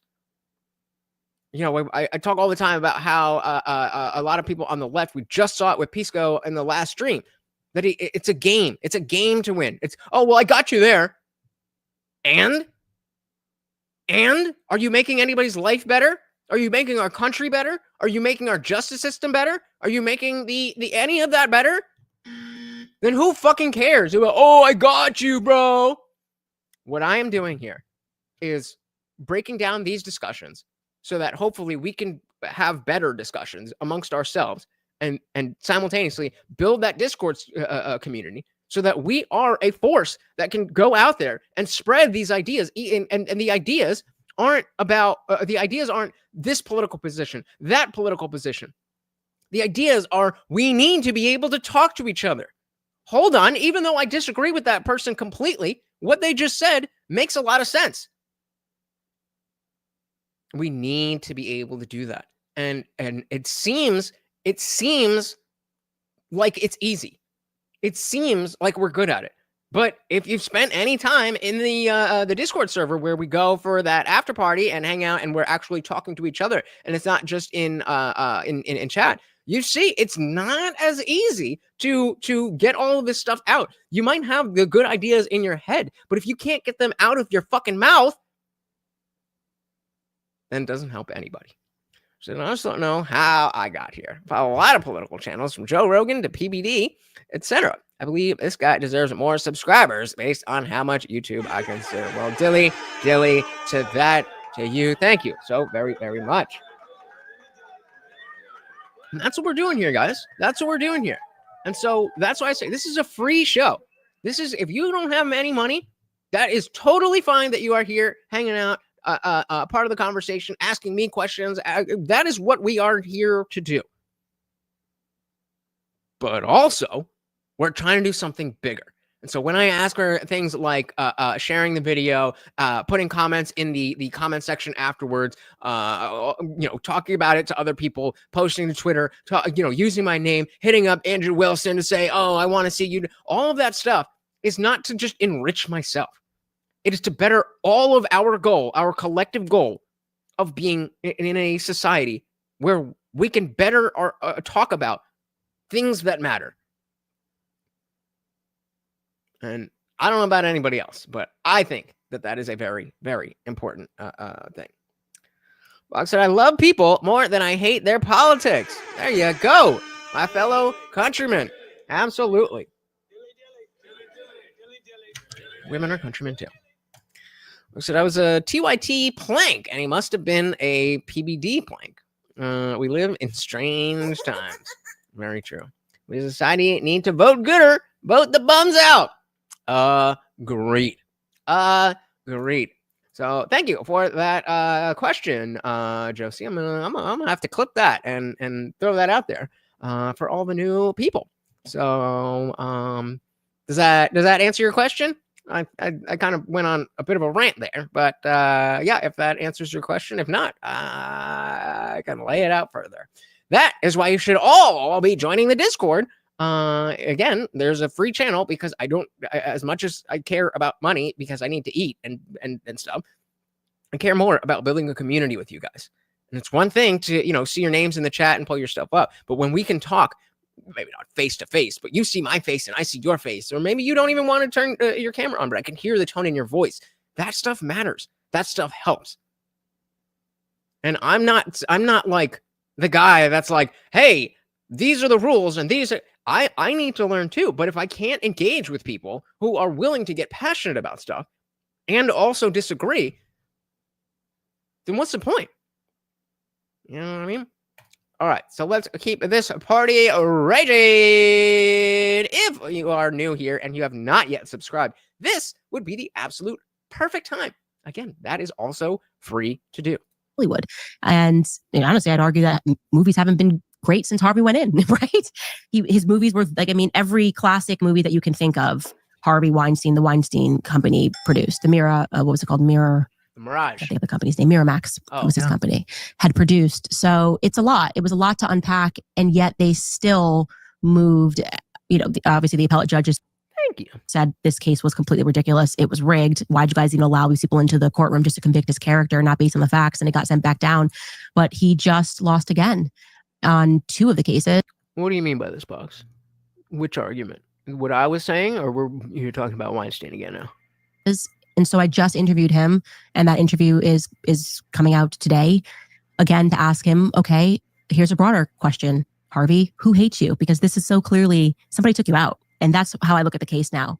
Who are you involved with? Who did you piss off that wanted you to no longer be who you were in Hollywood? Because this is power. This is a structure. The judges are allowing this to take place for a reason. And his answers were quite interesting, and I think Harvey Weinstein did upset a lot of powerful people.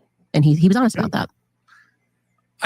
I agree, Box. We are the adults now. We are the people that need to do it. It is on us. We saw how, and I know a lot of we've talked a lot about Gen X and stuff. But as a millennial, I see a very important role for my generation. But I don't just mean millennials. I mean all of us who are old enough to be politically active right now.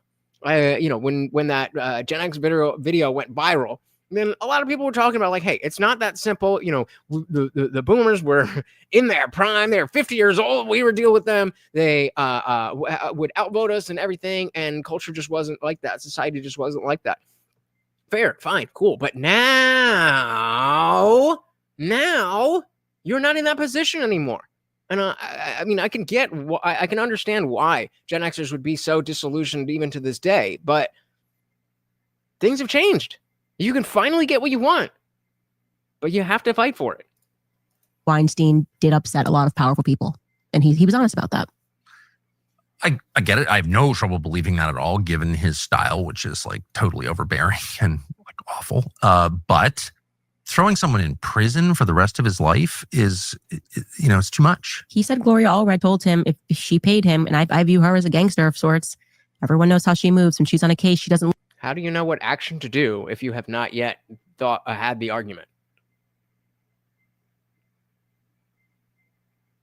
I agree with you that actions are, we'll say, more important than words, but you need the words to determine what you understand and believe that dictates how you behave.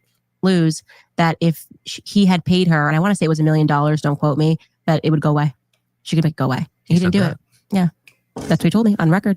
So it's people are going to hear it from his own mouth. But that tells me that we're looking at maybe something different. And what was the Me Too movement? And I've spoken to other people that were victims of it, and they alleged to me that a lot of it has to do with publishing rights. That if they want to take out a business, you can force a person to essentially have to sell their business and their assets if you can create a scandal. And interesting. So if you're in, this company and there's a board of directors, or what are they? Whatever. There's the boardroom. And you're the CEO, you're the main guy, but you went into this, scandal, and now there's a reason for the board to say, okay, you're ousted. You're ousted. So 60% of you said no, Harvey Weinstein is not a rapist. I tend to agree. The next one is... force. Actually, hold on.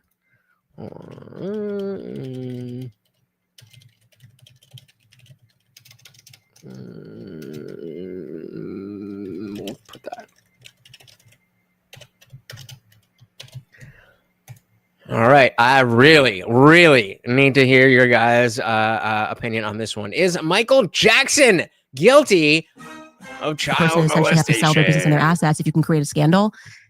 And I'm inclined to believe that after examining the Michael Jackson case, because he was in a war with Sony over publishing rights, and suddenly he was being accused. And I didn't remember much about that case, but then when I went and I looked at it, it was a crazy story of like a kid who was drugged by his dad to say that he was raped by Michael Jackson. Literally, he was drugged by his father.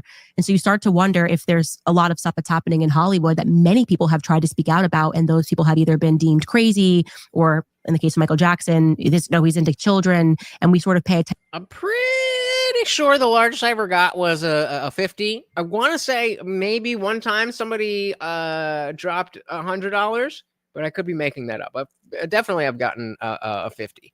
But again, guys, it's not like that's not the focus here. And it's not about big numbers. It's about, grains of sand. So if everybody once a week dropped 99 cents, I would make more money than just depending on people like Funkmaster to drop 20 here, 20 there, 20 there, Hey, look, like I said, guys, this is your donations. You already have access to the show. You already have access to the free channel of Discord. That is already done. If you never drop a dime, all of that is there for you, and you are included in that.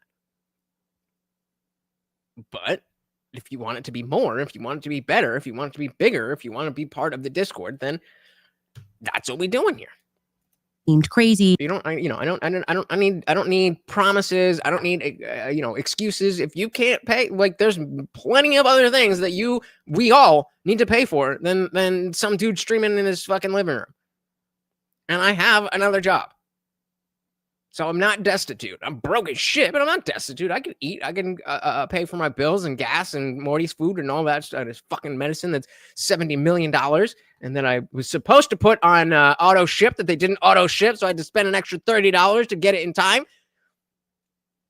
But exactly. If you're just here to yell at people, you are in the right place. As long as you are willing to also be yelled at with that same energy. A lot of stuff that's happening in Hollywood that many people have tried to speak out about, and those people have either been deemed crazy, or in the case of Michael Jackson, he's into children, and we sort of pay attention to the media circus of everything without realizing that. What's wrong with your car tires? Well, hopefully that gets figured out. But dilly. Appreciate you, and of course, a big shout out to all of you who are disciples.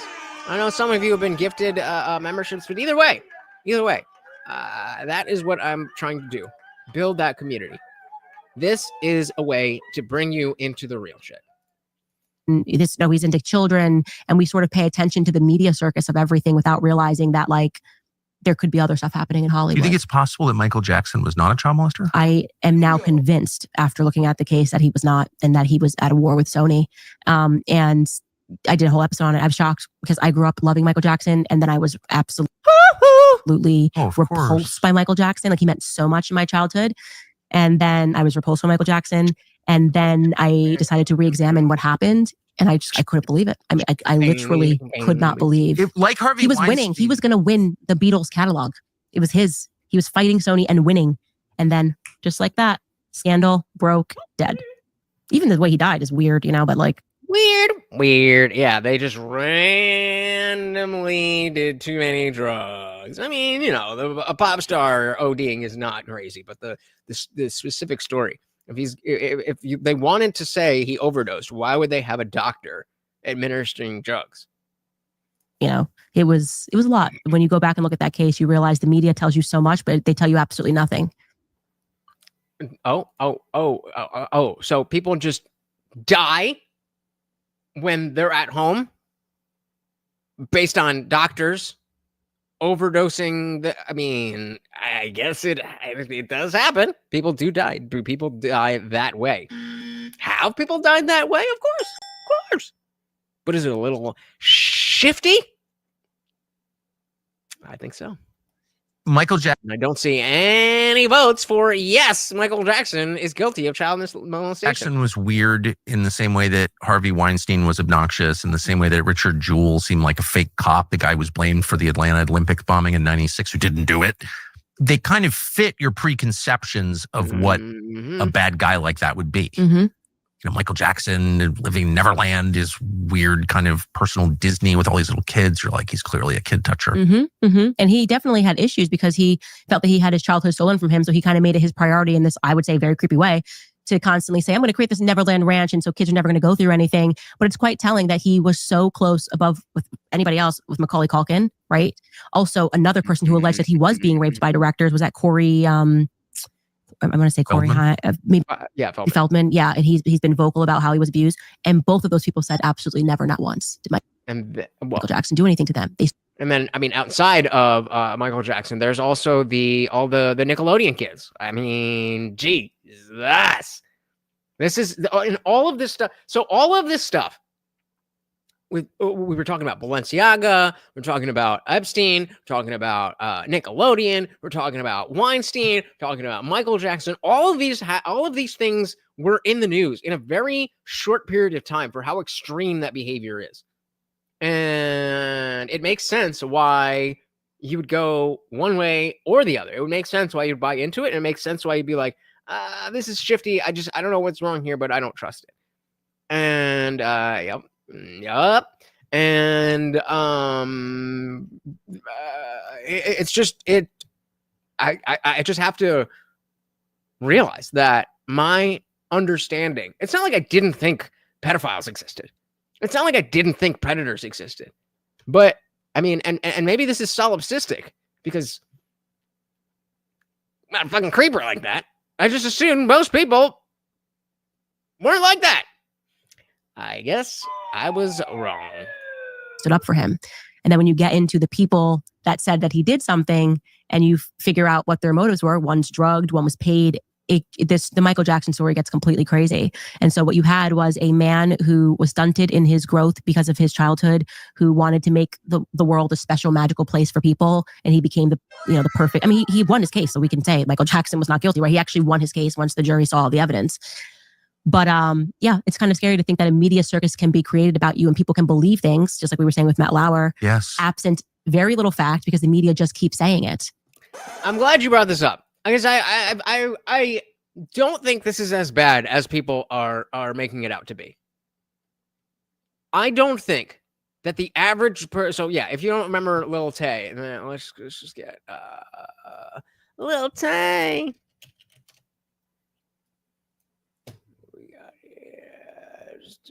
This chick, right? Actually, you know what? Let me scroll through. Let me not scroll through with that. I'm just trying to. Yep, I'm glad I didn't do that. I'm just trying to find like an old video. of like what she was doing. Oh my God, Jesus fucking Christ! I don't. Why do I keep going back to X for that?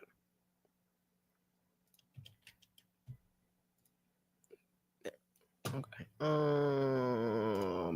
Woo! Lil Tay out here booing in the trap house. Me and my Billy buzzing on a whole lot of gang shit, and we be moving bricks. I'm only 9 years old, but I be flexing your mama's rent. Fuck the Smith and Wesson. We keep a big chopper on us on the streets. Bitch, if y'all try to mess with us, I'ma shit it on your mama. We had a whole lot of gang shit. Now guess Lil Tay, let me tell y'all something. This shit costs more to your rent. My toilet costs more to your rent. Everything in my bathroom costs more to your rent. And see, this is my closet. Everything here will be designer. Gucci, Louis, Versace. And also, when I was 6 years old, I lived in Atlanta and I was broke as hell. But one day I woke up, I said to myself, I ain't gonna be broke no more. So I got up and I started working hard, moving bricks, and now we be living in the hills. See that view? Y'all don't have that view, and I be holding your mama's rent. This bed cost me a Lamborghini and I work hard. So if y'all work hard, y'all can accomplish your dreams just like I did. Message to all y'all broke ass haters. Y'all ain't doing it like Lil Tay. This is why all y'all fucking haters hate me, bitch. This shit cost me $200,000. I'm only 9 years old. All right, so we get the point. So the idea is that it is, to us, grown people, this is a little girl that's doing some stuff, and then now she's doing OF content. But what we need to remember is that there was people who were also 9 years old who saw this shit. If you were, I mean, I'll use my own experience. That let's say there was, what did I just do?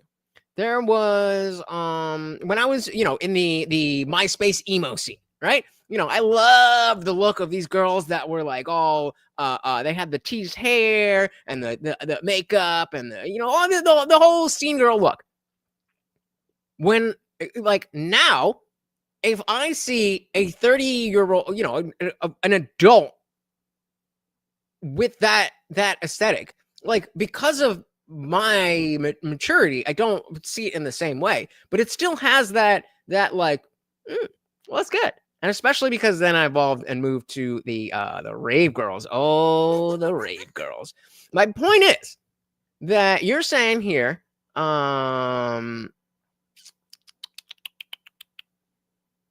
door camping and pedophiles made up the number. We just made that age up out of nowhere.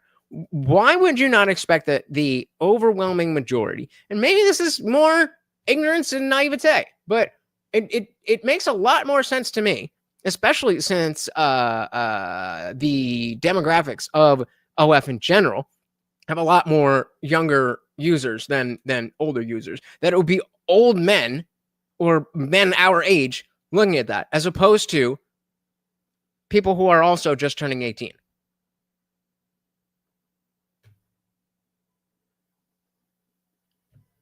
I don't, if you were 11 when she was putting her videos out, aside from the obvious, it's OF and all, but what is actually wrong now that she's 18 and you're 21?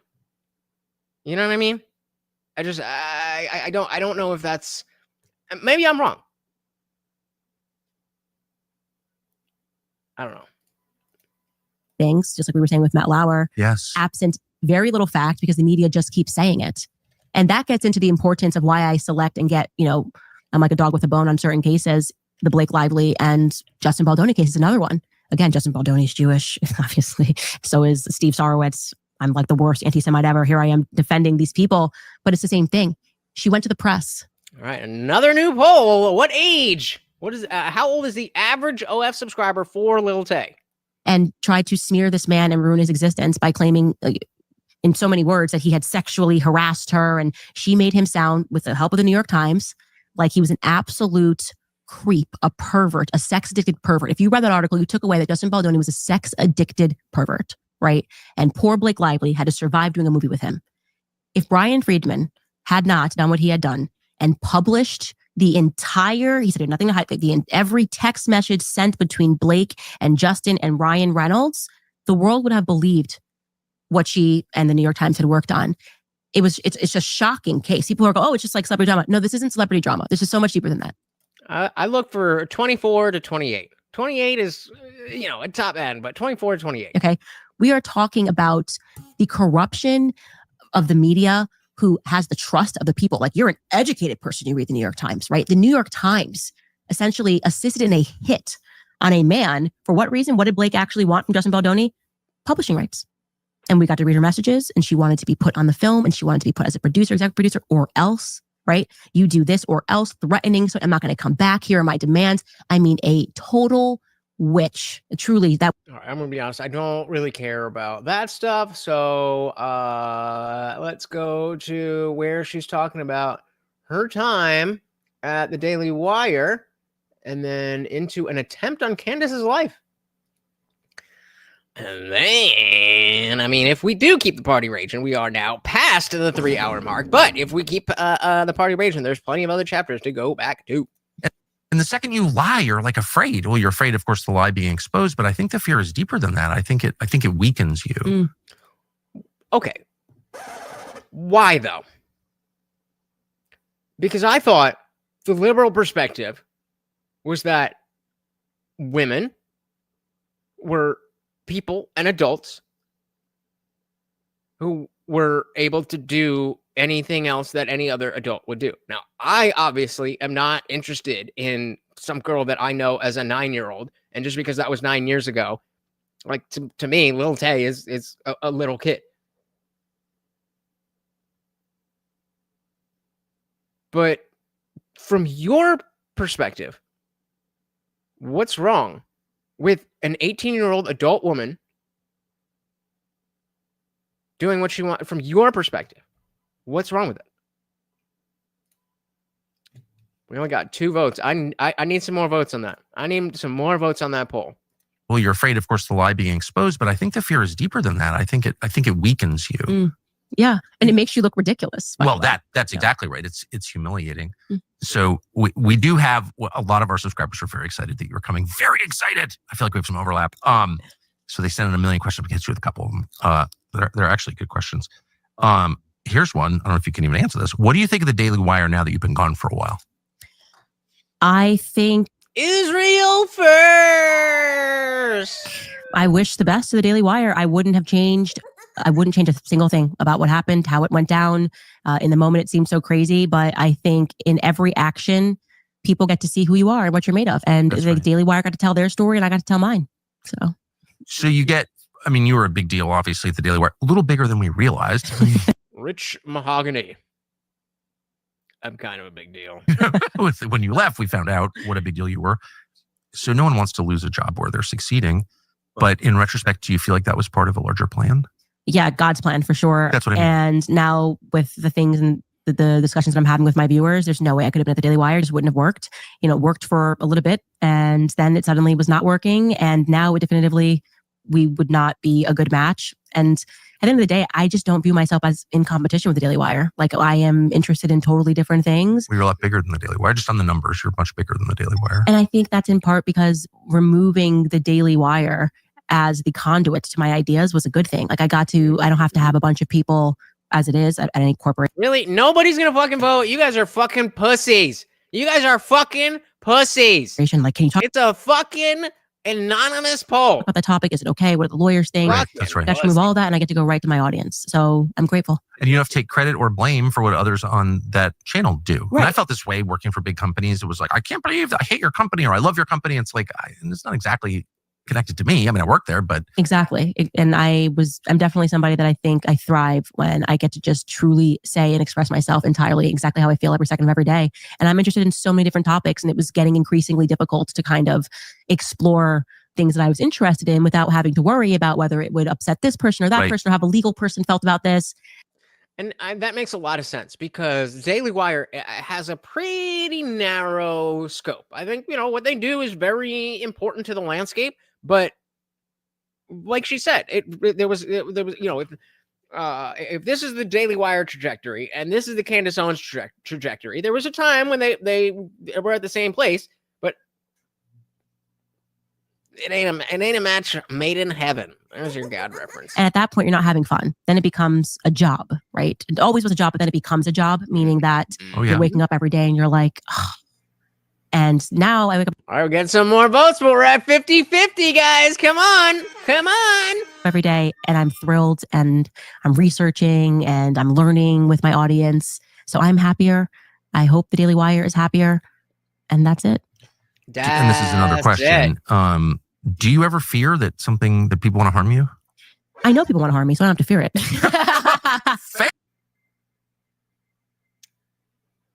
That's not really how that works. I know somebody's going to shoot me in the face, so I don't need to be afraid that somebody's going to shoot me in the face. What? That people want to harm you? I know people want to harm me, so I don't have to fear it. Fair. Yeah, in case you missed it, a guy tried to kill me last year. Sorry. Contact about the FBI. So there's nothing to fear. Just embrace that people are deranged and people are crazy. And of course, people want to harm me. Do I fear it? No, because I don't fear death. And I think that is the true challenge of being a Christian. I ask myself this. The challenge of being a Christian, thinking that you have an eternal life of fucking paradise. Oh, so difficult that you have to sit in this waiting room that we call Earth. Oh, you poor little baby, poor baby. Get the fuck out of my face with that bullshit. Get the fuck out of my face with that bullshit. A belief in an afterlife is one of the biggest privileges I think you could ever have. Changed my mind. And I think that is the true challenge of being a Christian. I ask myself this question when there are so many people who purport to be Christians and they won't say things that they know are true, or they actually say things that they know to be false because they're fearful of losing their jobs, right? And if you are responding or you're behaving in a certain way or not saying something because you're fearful of something like the moment right now, do you believe in the afterlife? Do you believe? Exactly. Nope. That's why I take this life as all we have. If there's extra, then great. But if there's not, then I know I will leave this earth doing everything that I could have done to be the best person that I could be. In Christ, do you know that you're actually not just trying to get paid by a check, but also trying to get into heaven, right? That's the bigger thing. So I go for the bigger thing. And I know that no matter what, I will be okay. My husband makes sure that he says his number one goal is to make sure that all of us are getting into heaven. So this is not the end. Yeah. It's so difficult not to be like, oh my God, that's so gay. I don't get it. I don't get it. But I guess we'll save that for a different day. Because I do agree with a lot of what they've said. I do also agree with Nick Fuentes' take on when they were talking about him. And that is, going back to Josie's question about what exactly are we doing here? The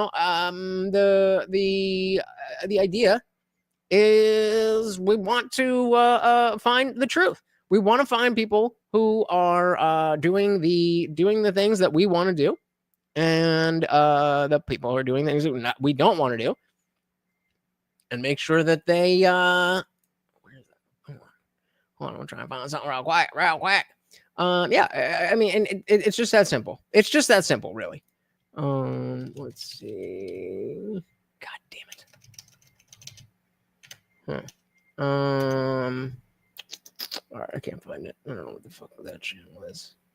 Give me 1 second here. Give me 1 second here. Fuck it. All right. I was just gonna show the video that's on the main thing on my page, but it's showing this stream now. Whatever. But yeah, I mean, there's so much there. There's so much there. I guess we're not gonna get a solution or a resolution to whether or not Lil Tay subscribers are old men or young bucks. We will never know. But big shout out to the sponsor of the stream, Josie.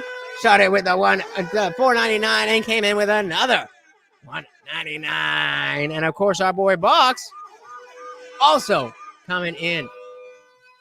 Very much appreciated. No push-ups for me tonight. Let's fucking go, baby. Fuck you. I'm staying puny. Let's fucking go. Guys, thank you so very, very much for hanging out. I know you guys could be doing anything else in the world, and this is not really the time when people care about politics, but yet you are here hanging out, doing the work, doing what's good, and I can't tell you guys how much I appreciate it. So once again, that is Morty, and I have been your host, Lutch, aka the Indian Jesus, here to resurrect the second coming of common sense. Everybody hit the link at the top of the chat and come and join us in Discord. Again, you get full access if you click the link before the stream is over. Otherwise, you can click that link and you can be in the free chat for your entire life. It's a good time. Come and join us. Thank you. Thank you. Thank you so very, very much. Once again, guys, until next time, we are out of here. Peace.